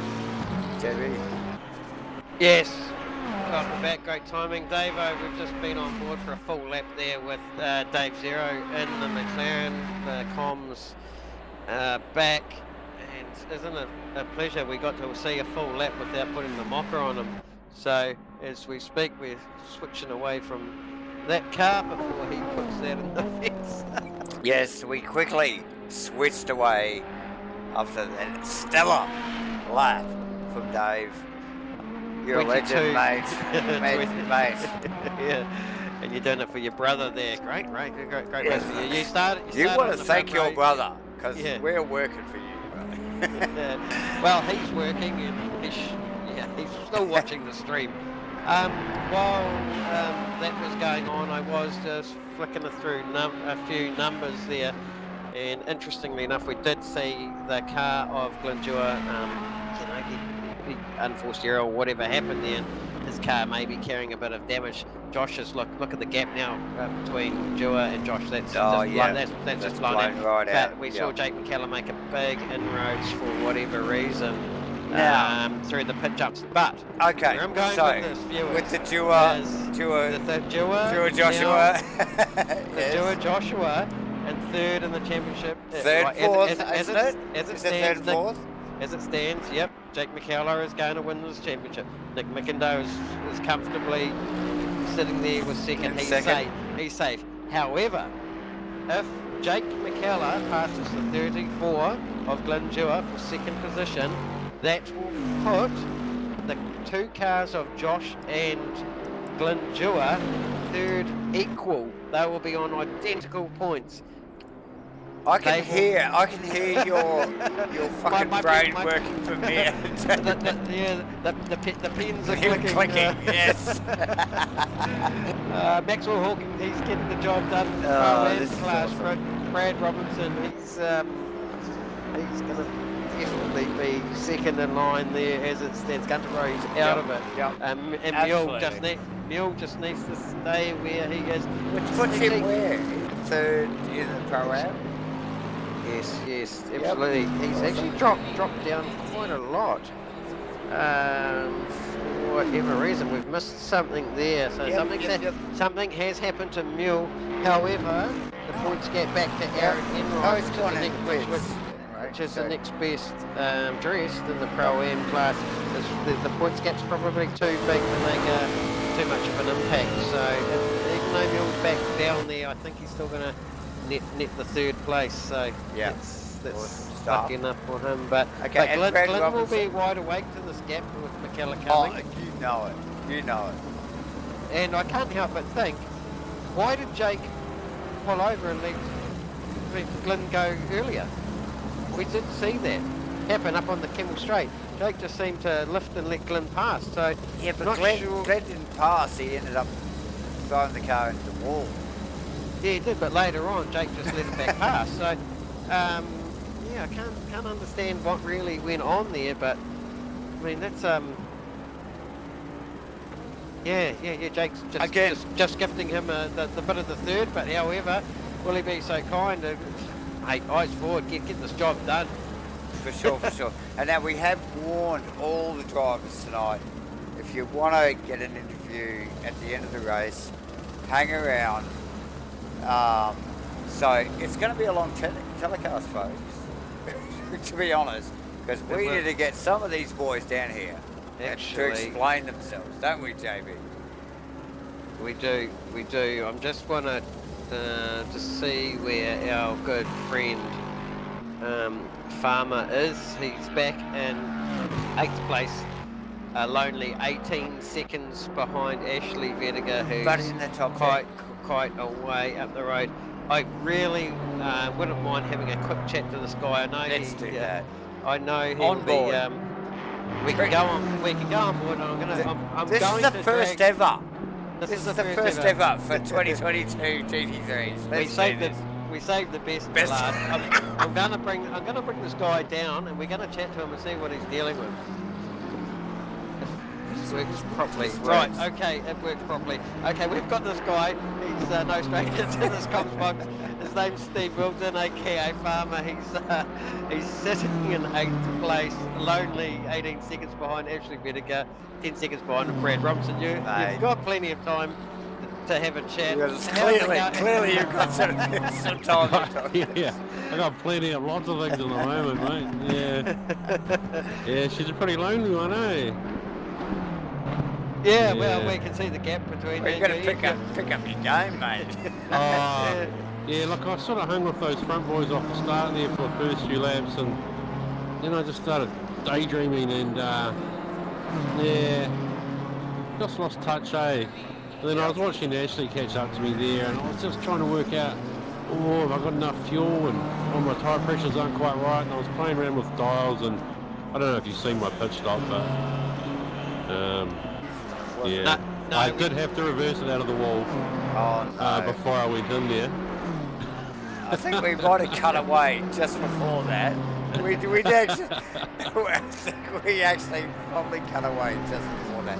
Thankfully for you. Yeah. But now. We just see you coming up in the back of Bubble Lake on the back marker here. But look, how was the race transition for you with the pressures? We were talking the drop in temperature there a bit. Has that affected the car much? Did you make a change? No, look, I put because I changed tyres in my pit stop there, so I pressured the press set another couple of PSI up. And a lot of the guys changing tyres out there, do you know? Oh no, I wouldn't know, mate. I know Ashley did in front of me, but yeah. Actually, I did hear Jakey say that his tyres were shag, so possibly didn't change up there. Oh, look. Because I think he let the front runners through there. He was saying, there's no point, my tyres are shag.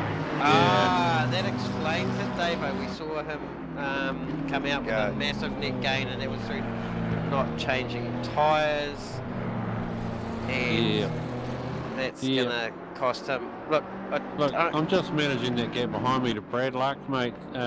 He's actually gaining on me. I'm calculating about 6 or so laps to go, and hopefully, boys, so we'll see where we are. So what are you saying? You want us to F off? That's what I'm hearing, Davo. So we'll let this famous farmer back there. We'll chat another day. Thanks, guys. Thanks for letting me. Cheers. Thank you. Good luck. Cheers, boys. So yeah, definitely a little bit of an insight there, JB, on what was going on with the Mckellar duo. Yes. Thing going on there. My brain was going, Dave. I was thinking, how did he come out in the lead of that race? And that was purely that. Now that explains it. You called it. And so that was a visual that we just saw then on track. And now he's saying his tyres are shag. So actually, while we have that information on hand, I'm going to go and look at Jake Mckellar's last lap time.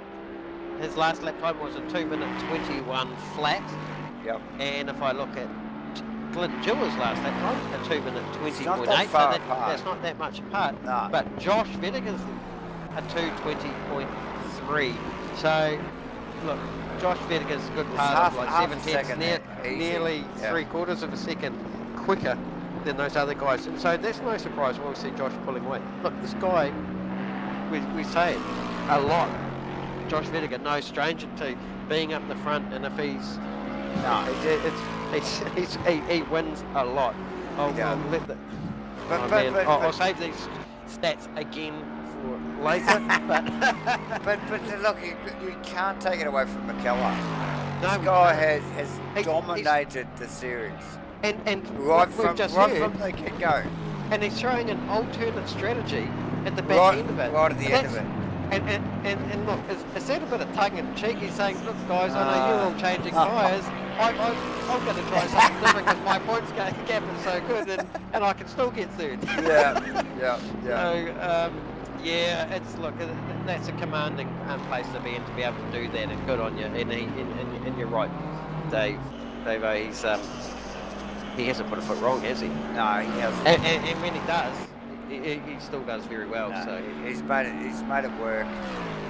Weight or not, like these guys are suffering BOP off and on throughout the series. Some of them have dealt with it better than others, and some cars have dealt with it better than the others. But at the end of the day, Jake, he's made it work.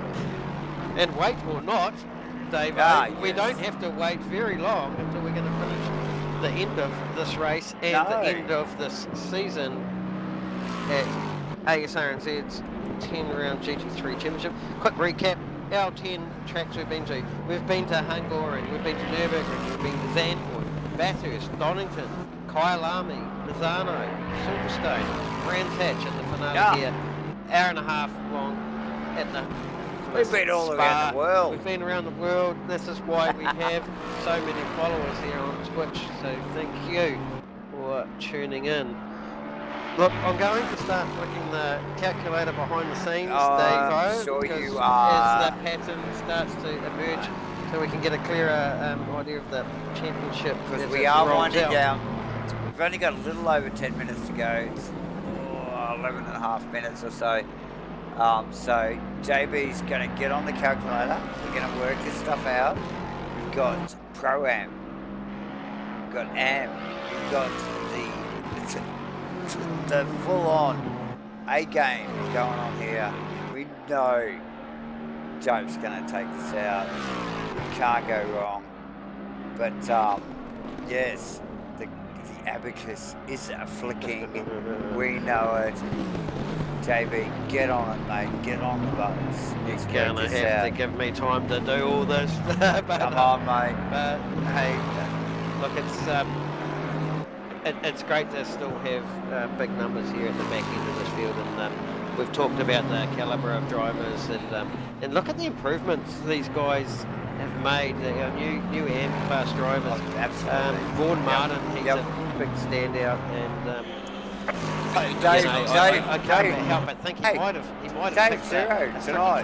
Dave Zero. Dave Zero tonight. He bloody pulls the car on the front row. Oh my God. Where's that come from? Where does that come from? Yeah. That's right. So, yeah, look, there's some great performances throughout the season. Get that abacus flicking. Let's get this stuff going. We're going down into nearly 10 minutes to go. Oh, we're focused on Jake Mckellar. Jake Mckellar at the moment is the winning person. He is the leader of the championship. He is not winning the race, but in third. But yes, he will, in that position, win the championship. Josh Bedinger. Where's the battle? The battle is between Glenn Dewar. Is it not Nick McIndoe? No, it's not. Is it? Yes, it is. That's right, viewers. Get your fizzy out there. There's gonna be champagne tonight on the podium. I think I've already started. And if you're on the chat, type in. We'll answer your questions. To follow your favourite drivers.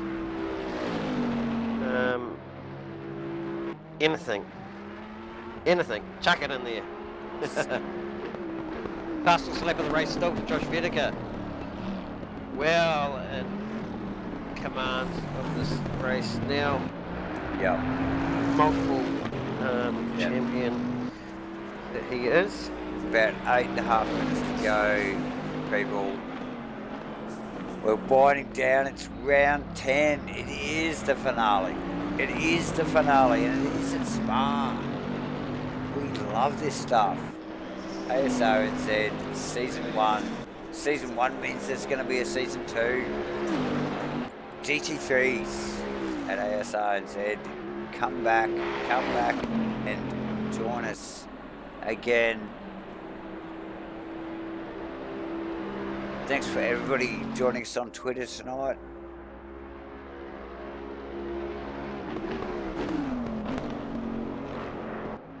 All replays will be up on YouTube later. And all of our members that for whatever reason haven't been able to make the rounds through family or life commitments, we understand. We do hope you've been tuning in and following. You welcome to come and race anytime. We'd love to see you on the track. If not there, at our awards nights, bring your family. Everyone is welcome. Absolutely. The abacus is still flicking. I'm sure it is. I can smell the tyre smoke from here. And talking about tyre smoke, I wonder when Jake finishes this round, he has got blue rims. I wonder if we can see blue smoke come from those tyres. Now, Jake Wouldn't that be Mckellar, Jake Mckellar has got all sorts of grief at the moment from Nick Backendo. Oh, isn't that would be a great way to see that unfold. And so this is a worthy worthy challenge to the end of the season. These guys, fit and very 1 and 2. fitting too. Oh, absolutely. 1 and 2 in the season.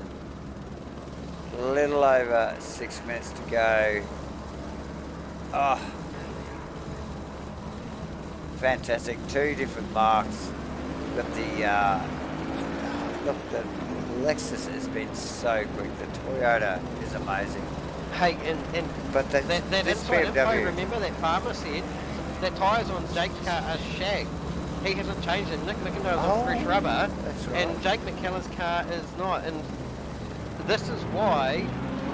Look, this is the difference in tyre deck here. And what's going to be crucial is how Nick deals with this and how that car of Mckellar's is going to slide around and bring it away. And I can't help but think, Nick's a very calculated driver. He'll just set the move up, wait patiently. Use everything it's he going to can. happen Look, right now. He's setting it up already, and he will have the braking performance onto the tyre for sure. He'll pull out probably to the right under the back wing and out brake him for sure under here. And this is just through pure tyre grip. If he doesn't get the job done here on this lap, it certainly will be done with the attitude we're seeing of these two cars. It may make a slight change in the points from what I'm calculating on this crazy abacus in the background, Davo. I can hear the beads are clicking.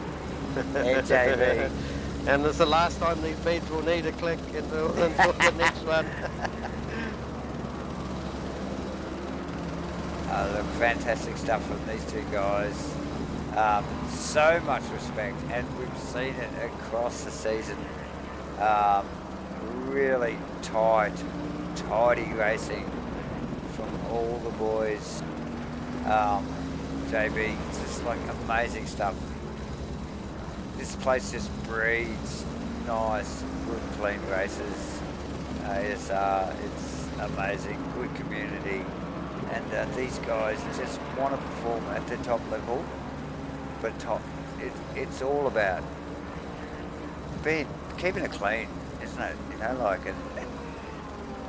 Yeah, that's right. I mean, look, the 11 of who was that? Aztec. He's still heavily involved. Who's that? Someone.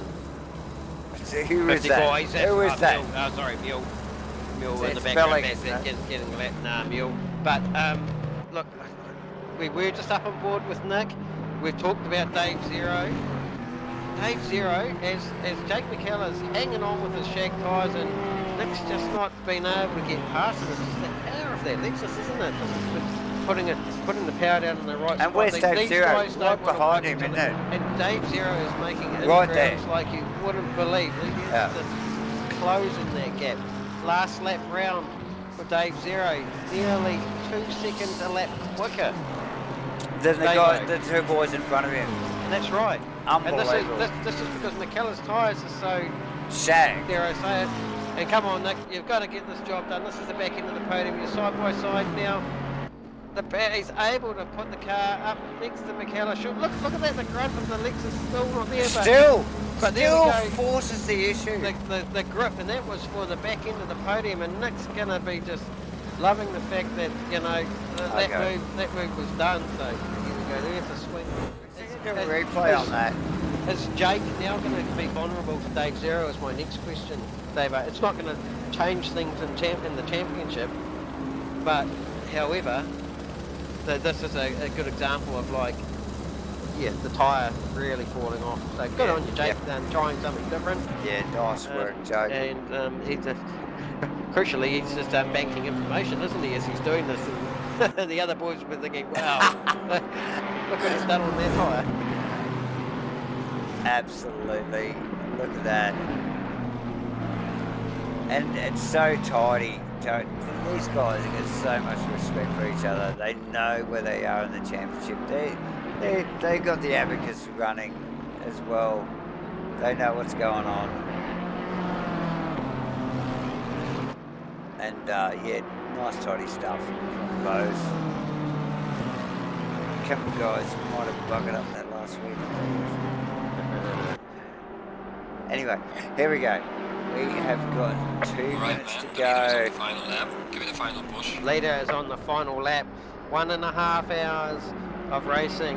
Yes. 10 weeks of racing. Of It's all awesomeness. come down to 2 minutes of lap time here at Spa. Davo, where has the time gone? It's been such a pleasure to call this with you. Oh my God, JB. It seemed like last week we started this stuff. It does, doesn't it? It does. It really does. It's been awesome.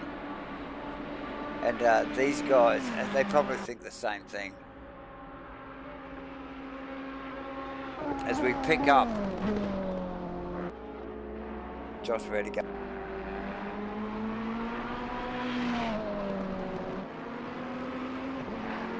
And we'll follow for a little bit here through the lap, but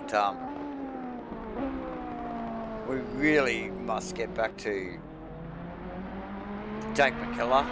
Dave, 0 now, all over the back of Jake Mckellar. Okay, Sorry, so we'll get back to Jake, because he's the man that's winning the championship at the moment. and he's under attack. So let's just go and have a look at that. Who would have thunk it? Mckellar with Dave 0 in tow. Dave had a crazy up and down season. We've tried to Catching the car mid corner, Jake. yeah, we've tried to showcase Jake Dave 0 to around Dave, the outside. but I mean, God, every time we click on him, he falls off. But He's got here nothing he to is. lose. He's around the back He's end got of the nothing, track. and he's Jake, doing a fantastic job. Josh Whittaker through Bunchmont now. The final turn is coming up into the chicane. He's going to pluck that car right down to first gear through that final chicane. as He's going to be fist pumping. It's not going to be enough for him to get onto the. Although he wins the race. Just There we go. focus on Congratulations, Glenn Josh. Well Dewar, done. actually. Great Yeah, nice work, Josh. Dewar, very sideways as usual to the left-hander. Fireworks going off as they come through the final chicane. Dave Zero just doesn't have enough to put it to our series leader at the end. He'd be happy to just come home where he does. And that's a race you won after 1.5 hours, Davo. He's weaving side to side. He's happy with that. Congratulations. Jake Mckellar. He'll remember that for the rest of his sim racing career. Yeah, Josh Whittaker first, Glenn Dewar second, Nick McIndoe third. There's our podium for Spa. Jake Mckellar fourth, Dave Zero fifth, Maxwell Walkings coming home. Line Very happily in sixth. With With flashing headlights. and that's going to gift him a Ashley Reddick in seventh, Steve Wilton in eighth, and Brad Robinson in ninth. Jeff Bird not Bam. didn't complete that. Steve Melling comes through in 10th. He's coming around the back. He's heading up the hill. But Aztec in tow. Steve Wilton, did he finish ahead of Brad? We were talking to him. Well done, Steve. We had you in the box set earlier. You pulled a good gap in the end. We did interrupt you for a moment. 860 on Brad Robinson. On Well purpose. done.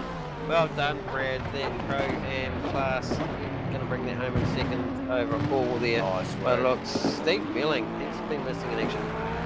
Great. Melling Down and Aztec. Fantastic, look at that. So they've been locked at the horns the whole race. We've caught up with parts of that battle throughout the stream. Mule, 2 laps down. Bob Laycock, Mike King, Nick Davidson. He bit of confusion there. What's going on with the marks of Bob Laycock? But anyhow. Anywho, okay, that is What awesome. Do know, I need to just write a few things down, Davo, quickly. Look, stand by viewers. We've got a little bit of, calculated stuff to work on, but we're coming back.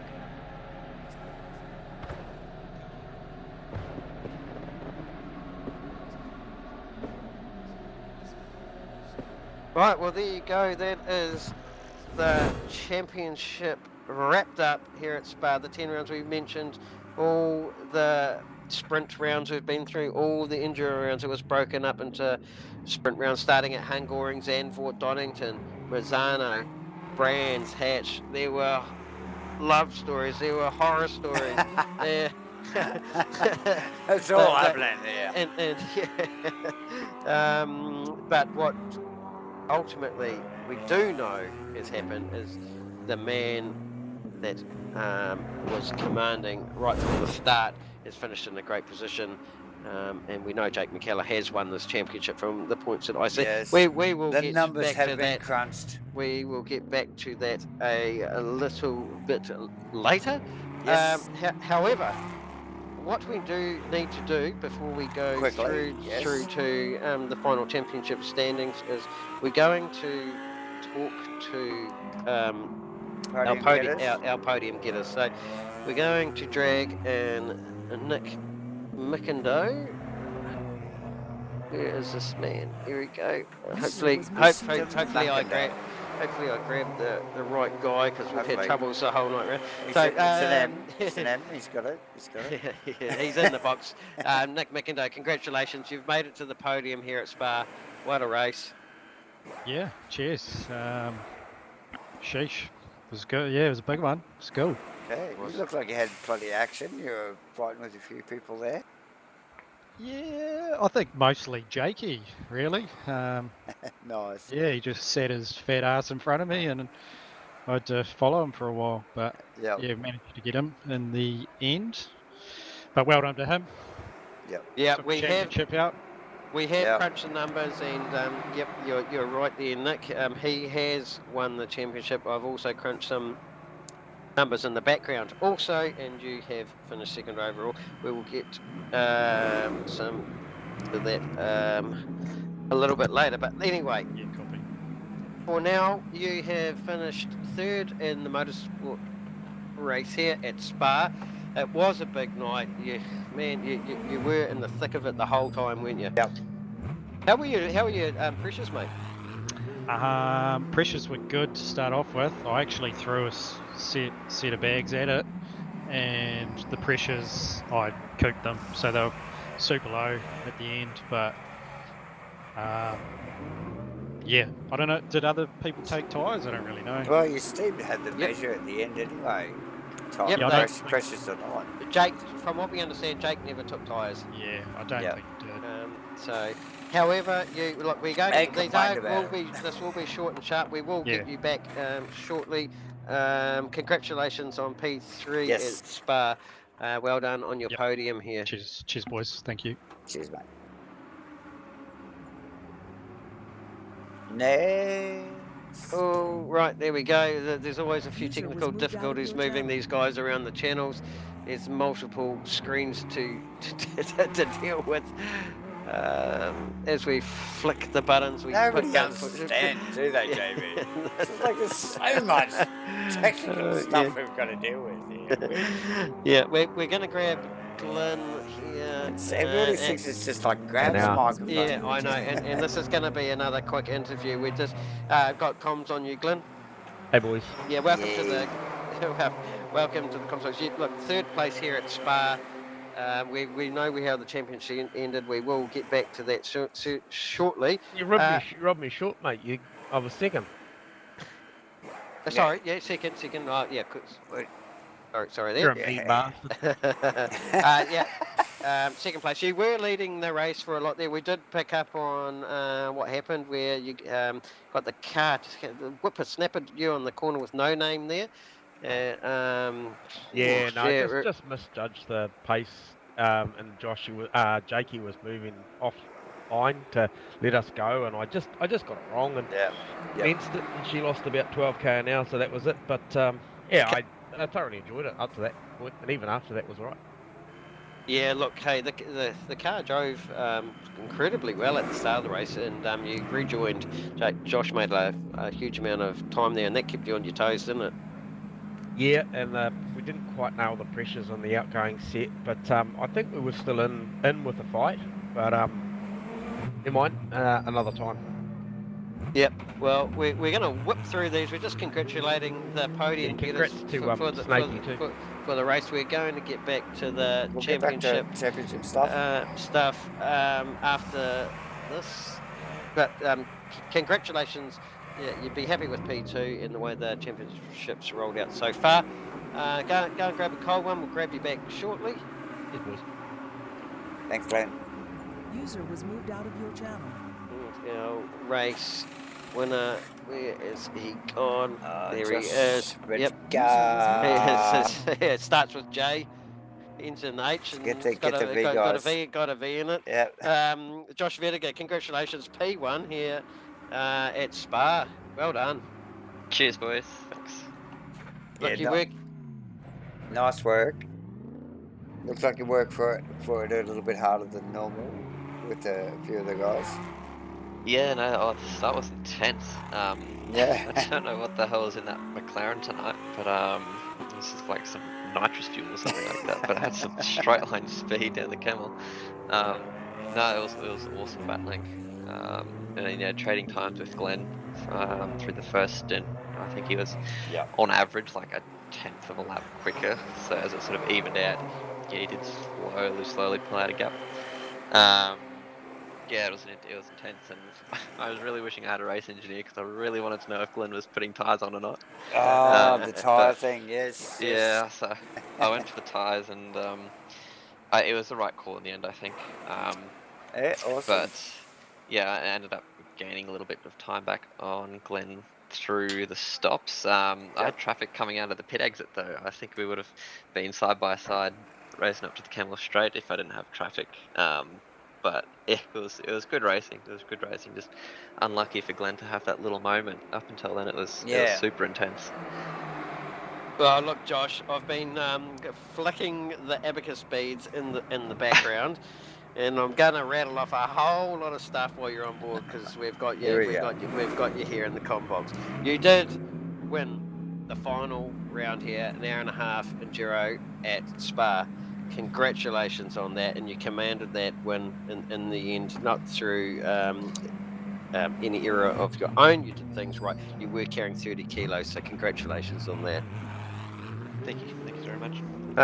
You've just lucked out on the championship. I'm going to give you a couple of points here. We're going to, when you watch the stream back, you'll see how it all unfolds, but you're only 4 points shy from, this is provisional results as it stands, of getting a third place in the championship, and that is an outstanding effort considering you missed the first round at Hungary. Yes, two races. Now, not only that, this is a GT3 season. I know you like your GT3 seasons. You've been a hugely successful member here at Asrnz. I'm going to rattle them off. First GT3 season in 2017, your first in 2018, first in the GT3 series in 2018. You won the Triple Crown in 2019. You got second in the GT3s in 2019. You got second in the GT3s in 2020, and in 2020 season 2, you won the GT3 series. This is the first time you've fallen outside the GT3 season. I know you've missed the first round, but mate, you've actually only missed the back end of the podium by 4 points after missing a complete round. So congratulations, mate. It's your stats say it all, and I can't reiterate to the viewers here watching the stream and listening that this is a fantastic effort from Josh Vediger. Thank you for being part of this community, and you're an amazing talent. Thank you very much, guys. Appreciate it. Thanks. Where to from now? Formula One? When does the next season of GT3 start? That's what I want to know. Triple A. Yeah. Triple A. You know? We'll kick the Gisberger out. Yeah, well, if what we're hearing is if you turn up to the next GT3 series and you make every round, look out. Yeah.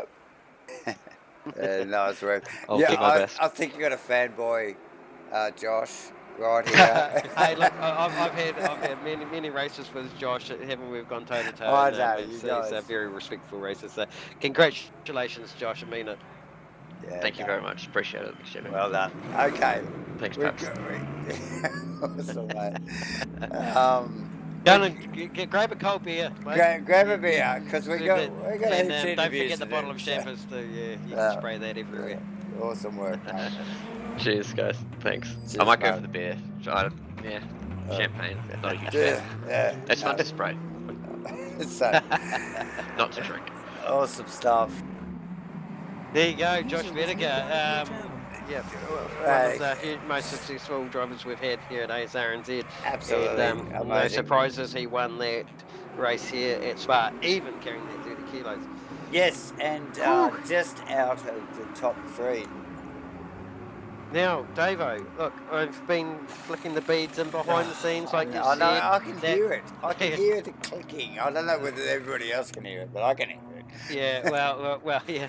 Well, that was moved to your that channel. was our podium anyway for the round here at Spa. Yep. And after calculating provisionally the results through the Pro-Am Championship, Yes. we've got our winner of the Pro-Am category provisionally. Pro-Am champ. Maxwell Hawkins. Hey. Congratulations, mate! You finished 6th in the race there. How first of all, talk us about your race tonight and then your championship. Well, the night started off pretty scary. Qualifying I'm talking about. First lap, I kind of got a little bit of oversteer and bumped into the wall, giving me 20 seconds of damage. Then I thought to myself I wouldn't have enough time to repair and then go back out for another lap, so I had to do my qualifying with 20 seconds of damage, which put me at 10, I think I started. And Brad was 6th, so I was super scared. But yeah, honestly, I feel bad for Brad. As lap 1 happened, I think he got tapped or might have got a bit oversteer. Yeah, but overall, throughout the race, tyres were good, brakes were good, until like the last 5 minutes started fading away. But I was in pretty much the throne by then. 5 minutes to go. It's only a couple of laps, bro. It's tough gig. Well, it's a long race. It is a long race, Dave. The longest race we've had this season. How did you go with that? Yeah, I found it pretty. I feel like everyone did, but there was some times where I lost concentration. Daydreaming, like you do. Yep. Well, it's a track you certainly don't want to lose concentration on, not through a rouge anyway. Yeah. However, you did a good job. You did finish in 6th. You've done an outstanding job in the Pro-Am class. You've finished every race. Yeah, I think your worst result was at Bathurst where you retired. You had a couple of shitters there at Brands Hatch too at the end there, but you've had 3rds. You've had 4ths and you've had 5ths. Great results, and overall it's netted you win in the Pro-Am category as it stands provisionally. So congratulations on that, Max. Well done. Beauty, thank you guys. Yeah, much appreciated this season. The boys raced really hard, and I definitely felt the backside of that pressure. Yeah, we just lost you there on your mic there, Max. Oh, but sorry. There we go. Yeah, and that's it. Pressure is is a huge part here, but you did cope with it well. So going forward, we'd love to see you on track, and you're driving like a real pro, mate. Yeah, thanks boys. Love the season, love the commentary, watched every race. Share it around. No, thanks, Max. Awesome stuff, mate. Well done. Right, we're going to rip through these Come on. interviews. Can you rip through this stuff? I know. Look, sorry, we only get. This is the last season, so it is going to. Get one shot of this. Yeah, it is. Okay, Brad Maxwell. Here Brad Robinson. User was moved Welcome to to the your channel. Comsvox, Brad. Brad, Hey guys. how you doing? Congratulations, you're ninth here at Spa. A bit of a tough start to the race. Yeah, lap one wasn't good, eh? Yeah, look, it's one you want to probably forget, but you did bounce back and you did show some really good pace here. Oh, that first stint, the car was a bit broken. Couldn't drive it. So, yeah, it came together after the pit stop, but yeah, not enough. Well, look, you've been driving like a true pro all season. You had a really shit season, to be honest, at Hungoring. Yeah, round one, that sucked. Yeah, but you only moved forward and got stronger and stronger with your results as you went on, especially once you got to Kyle Army. You started netting your really good results there, 5th, 2nd, 7th. You're always well inside the top 10 the whole way at the back end of the championship. So probably your best one, you've round one at Mazzano there where you got a 2nd place. Yeah, didn't expect to be that high up. I'm just aiming for top 10. Top 10, I'm happy with that. Yep. Well, overall, mate, you finished 8th inside the championship. You've got to be happy with that. Yeah. Very, very happy with that. Overall. Overall, and I'd like to also congratulate you provisionally on 2nd place in the Pro-Am Championship, just shy 10 points behind Maxwell, who's driven outstanding through the back end of the season too. Yeah, I reckon if Gunther had showed up, that would have changed. Well, he didn't. Well, he didn't, and one thing to take home after this is exactly, Davo, like you say, you've got to be in it to win it, and you, my friends, were in it. So he's got a big cross through his name. He's performed, like you say, outstandingly well, but you've taken the spoils, and we'd love to see you one day at the prize giving to take that medal home. Good stuff. Thank you very much, guys. Awesome, man. There we go, Davo. We've got a lot of guys to go through. I'd like to. I know Mills. He's left the house. Unfortunately, like Brad pointed out, Gunter has. He didn't show tonight, so that's actually elevated now. Mill up into 3rd in the Pro-Am Championship, sitting on 478 points provisionally. Boys. And we did. Yeah, and we did know Mule was very focused on attending and it's all about and doing well. So it is attendance too. You know, when it's it comes attendance. to this stuff. You know, like you've really got to be on track, on the night, and that's what rewards you. That's what wins championships, mate. You know it. Yeah. So, it does. So well done, Mule. I know you're not here. Sorry, I would like to interview you, but you're not. I'm just gonna just scroll through who's still here.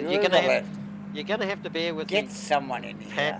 Perhaps there is one guy, Vaughan Martin. We know Vaughan has a huge following back at the beach. They all tune in and clap and cheer. Congratulations, Vaughan. You were 13th overall tonight at Spa. And congratulations on winning the AM Championship. Yeah, thanks a lot, guys. It's awesome. A bit of a hard race tonight, though. I kind of felt that stink because I took out Mike. So, yeah. Don't worry about that. Been a cool season. I've really enjoyed it. This is the last race of the season. well, Vaughan, you did make you did attend all 10 rounds. I think your best result was a 6th Mazzano, which was an exceptional result for you in the Porsche there. Yeah, mate. That was epic week. Do you remember it? It's like, is it highlight? I was punching fists in the air. Well, that was yeah, that was epic. That's right, Dave. You always remember your best result, don't you? You do. Absolutely. I remember him. So, yeah. Hey, look, it was a long night here at Spa. You started in the daylight, you ended in the darkness, but overall you've done an outstanding job all season, Vaughan. Your family, we know, tune in and watch, and it's great to have them on board supporting you. Would love to see you back for the following seasons. Congratulations, buddy. Cheers, mate. Yeah, I loved it. I'm locked in for the year, mate. No worries. Oh, good stuff. That's what we want to hear. Yeah, there you go, Davo. We've got another one. And just give a shout out to Mikey and Bob too. They've been awesome opposition in the AM Championship, and well done on their results too. Nice, man. Yeah. Nice work. Hey. Yeah, there's nice words there, Vaughan, because that's it. You've always got a race, and there's someone you're racing throughout Asrnz wherever you come, and yeah, that's nice to hear that through your follow comrades that you're racing against. Yeah, no worries, mate. It's been an epic season. I loved it. All right, we'll see you next season. There we go, Vaughan Martin. He was driving the Porsche. Oh, it was he said it. It was a tough night there with Mike. We'll just see who's hovering around Bob. He has left the room. It's probably past his bedtime. Dave Zero just jumped into the welcome pad. Grab that guy. Dave Zero, yes. Quickly, grab him. Quickly. Okay. All right, we've got him. We got him. We got him. Dave, he's in here. Dave, are you here? Here I am. Yes. Congratulations, wow. Dave. what a You're night. a freaking legend around here, I tell you. Guys, I was really lucky when I lost it on that fast turn. I was really lucky that it didn't went left. I was praying for it to go right. Hey, Dave, your brother's been tuning in from the other side of the world. He's been like tapping the keyboard fiercely. We have put the commentator curse on you multiple times. We got some great... great... you're supposed to be at work, so... well, it's not working much. Well, we can tell you he's certainly been tuning into this while he is at work. So it's nice to have the support of your brother. Hey, mate, you did an outstanding job here and put on the front row at quali. What a lap! Yeah, it was a really cool lap. I was actually I knew this track. It's the only track I knew before starting the championship. I've only done this track, so that I guess was a bit of an advantage, not having to learn all the lines and braking points. So I managed to train a bit, but it was really slippery tonight because in my own practice I was doing low 18s. So I really thought, okay, maybe they're gonna do like mid 17s, low 17s. But I was a bit surprised that I was really that competitive. Well, certainly, you summed it up. It was a track that you know, because it's shown. From memory, and without a doubt, you've had the pace. You know where you're supposed to be. But all the guys suffered, obviously throughout the grip levels anyway. But you've done a great job. You knew you were comfortable within your car, and it showed on track. And you really took it to some of those other guys, mate. And those guys, I don't know if you've raced with them before. They are very, very quick professional sim racers. So you were there with them. Cool. I'm really happy because I'm from my coffee table and my IKEA chairs. And I'm really happy to be there. Can you tell us? Coffee tables. So what kind of sim gear are you running, Dave? God, IKEA chairs. I got a T300. Yeah, Thrustmaster, and some pedals I modified with a load set. It's the one that comes with the spring Thrustmaster. I can't remember the name, 3T PA, but I ordered a little load cell with a better braking. Thrustmaster. But it is still on pedals. Yeah, it is still on my coffee table and IKEA chair. So I think I have to upgrade. You're a legend, mate. But you know what? It was really. I was a bit scared during the start because I didn't want to ruin the race of anyone. You know, they were fighting for a championship, and I'm just getting there, and I'm with this crazy McLaren that I really lowered down the wing to go fast in the straight, and I couldn't really do the sector 2 as they were. So I was really scared in sector 2 that I might take someone out. Hey, look, you wouldn't have been the only one with the... You wouldn't have been the only one with the butterflies, Dave. No, they were throughout the field, and this is a common theme throughout these boys, especially at the back end. So, you raced fantastic all season. So yeah, and it was a pleasure having you on board, and especially the support of your brother overseas. Look, a hard start to the season. You missed a lot of the rounds, but you did pick up. You were certainly I think the best results there were in Donington on 11th. So And keep up the good work. And plenty of entertainment. Yeah, it was really entertaining. Yeah, especially the times I lost it. So, look, it's fantastic. Hope to see you here again. Yes, I'll be around here. So. Yes, I'll be around here. And thank you guys for the streaming. It's amazing. I'm always watching the day after to see to see it again while I do some editing or stuff. Yeah, it's good fun. It's great, guys. Awesome stuff. It's great to hear. Well, there you go, Dave Zero. Zero, amazing talent. Look out for this guy. He has huge pace in that Mckellar. We'll pop you back upstairs to go and have a quiet drink. And yes, see you thank you guys. See you next time. See ya. User was moved out of your channel. Right, we've got through them all. Mike has left the house. I'm sorry to not pick you up there, Mike. We just did miss you, but you did finish 3rd overall in the Pro-Am class.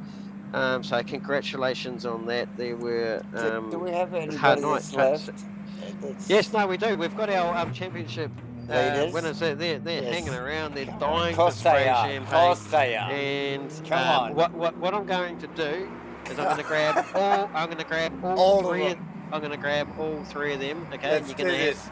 Okay, and what you guys are going to have to do as I grab them all into the podium box, we've got yes. Congratulations, Jake Mckellar, Nick McIndoe, Glenn Dewar, everyone, all together. Oh, tag team. Cheers, mate. Yes, absolutely. Guys. Okay, this is going to be a bit of a huge debrief here. Like, you've had an outstanding round tonight at Spa. No surprises, you're all up there in the top bunch, but provisionally we do have some results in here. No surprises, Jake Mckellar. We've definitely got you as the man that has won the championship here at Season 1 2022 Absolutely. in the GT3 category. Yes. Congratulations, Jake. Yeah, well done, Jakey. Nice work, man. Yeah, awesome. Cheers, guys. Main race tonight. Yeah, good season too. Awesome. not bad, mate. Not bad. Correct it. Cheers, Nick, for keeping me in line, mate. It's awesome. Yeah, no, cool. It was good battles all season, bro. Yeah, hard. So, where's the beers at? Yeah, six. Yeah, well, they should be right beside you. If you pre-plan that, here's some champagne. You can take that and do whatever you want with that. That's so like make a a Chris Rock slap, wasn't it? 698 points, Jake. You just we did hear that your tyres. You didn't change your tyres, did you? Nah, I stick with my old-fashioned. Same setup as all the enduros. So extra 15 minutes ain't really much. It was okay. Just didn't realise it'll drop off that much, but it did. So how far? Mind. Was it after the 75 minutes that it dropped off, or was Yeah, well, pretty much once it pitted, it was over. Yeah. They just didn't come back up properly. Well, we saw it on the stream. We couldn't work out what was going on because you came out in first place, and we thought, you've done a ripper stop there. And it wasn't until we grabbed Farmer in midstream that he clarified that Jake had some tyres that were pretty shagged. So that explained that. But after the Abiga speeds were flicking in the background, Nick McIndoe, congratulations. We've got you second in the championship on 656 points. You've just put Glenn there by 16 points. It was a 20-point gap. Congratulations on your second in the championship provisionally. Yeah, thanks. Appreciate it. It was, like I said, good battles all season. It's quite nice to be around the pointy end a little bit more. But yeah, she's tough. She's stressful. Well, that's what we want. And it's interesting because we know tonight's race was an hour and a half long, and it probably pushed you guys a little bit further than what you've experienced all year. All past 10 weeks. But you know, that's nothing on the practice that you put in anyway. Yeah, it's you can turn up and spend 3 hours on the rig and then think, shit, I should probably get up and do some chores or something. So yeah, hour and a half's not too bad. And I'd just like to ask, yeah, I mean, you changed tyres in your pits? Yep. Well, I wasn't going to, but I thought I was taking the alternate strategy, but apparently not. Yeah, well, it wasn't until we talked to Farmer, like we said earlier, Well, and we could see the speed difference. But you did say you could see it. Jake was just positioning his car in places that would just bog you up a bit, and that power that Lexus had was pretty tough for you to get the job done. But you did set him up nicely for that pass at the end there. So, but man, you guys raced hard all season, and you earned that second. Yeah, thanks guys. Well done to the other boys. Right, I know you're all in here. You, Yeah. Glenn, Who's next? Glenn, Who's Dewar. next? Are you here or have you fallen asleep? No. I just need to clarify that he's- we are actually in Belgium, not He's- Florida, because I just heard 16 points to Mckellar and I was going to demand a recount. So, no, it's good. No, It's it sick was of his good tyre news. set now. You know, it's just like, oh, fuck, is Nah, that what they did? No, look, at the cost of sounding a bit fucking romantic or cheesy, I just, like, we turn up to do this stuff, like Nick said, it can be a little stressful when we're all competitive natured people, and to go out and get it happening and battle with these guys for 10 weeks and then end up in this position, both the guys ahead of me, they full well know, as you do, John, and you do, Paps, about what it takes to get here. So I'm really proud of the guys in the room and the job they've done, and of the whole community. But 10 weeks, it doesn't sound like a long time, but when you got to turn up and you've got to put the time in, because it's not just a Tuesday. I feel like to get to this level, it's a Saturday as well, and so It's time. It's time. props to Jakey and Nick, because this stuff, and I said it before on the other channel, this shit goes in the Hall of Fame, so and it's a massive achievement, and it'll like, as long as this place is around, it'll never go away, and you own it. So well done, boys. I really enjoyed it. Yeah, cheers, Well brother. Nice work, man. And those are great words that we just heard there from Glenn, and you know, provisionally these results are only provisional at this stands. I can't see things really changing, but on 636 points, sorry, Josh, 4 points behind. So the battle there, at one stage we had it, if Jake Mckellar had actually passed you were going to be tied with Josh for third. And that's why when we saw Jake sidestep and let you pass on the Kimmel Straight, raised a few eyebrows what was going on, and I thought, shit, this is shaping up to be a pretty. So the advocates came back out. Yeah, did.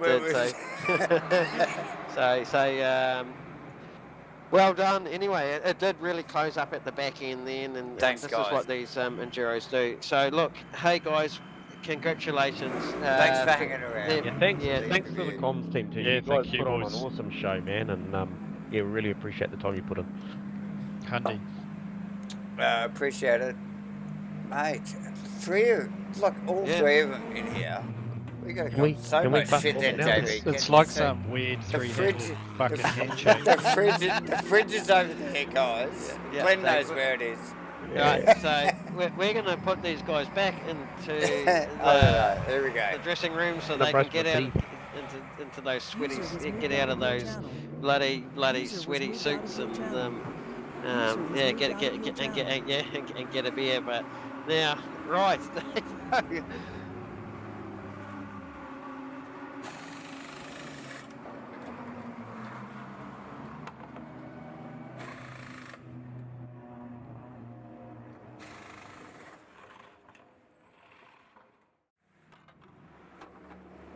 Oh, look, Dave, I've loved calling it with you. It's great to give back to a community, and it's also great to inform all the viewers that tune in. So let's hope it was informative from my point to you. Look, I'd love to be back in here and carry on doing this, but more so, like, there is nothing to talk about if the guys don't turn up on track. and you did mention that there is going to be this is the first season, so we get to do it all again. There's going to be a bit of a break between things. However, we've just crowned a new champion in 2022, Jake Mckellar, in the GT3 series. He's led from start to finish. That's an outstanding effort against the calibre of men that were against him, and yes, and also to the Pro-Am and Am classes and the new guys. So, right, plenty to debrief after this. Like you said, keep tuning in. It's a pleasure to have you all here watching and viewing. And we'll go again, Davo.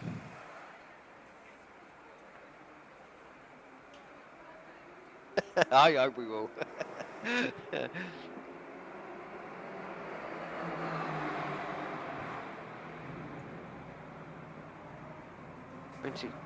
Series 1 2022. That is a new bunch of tracks.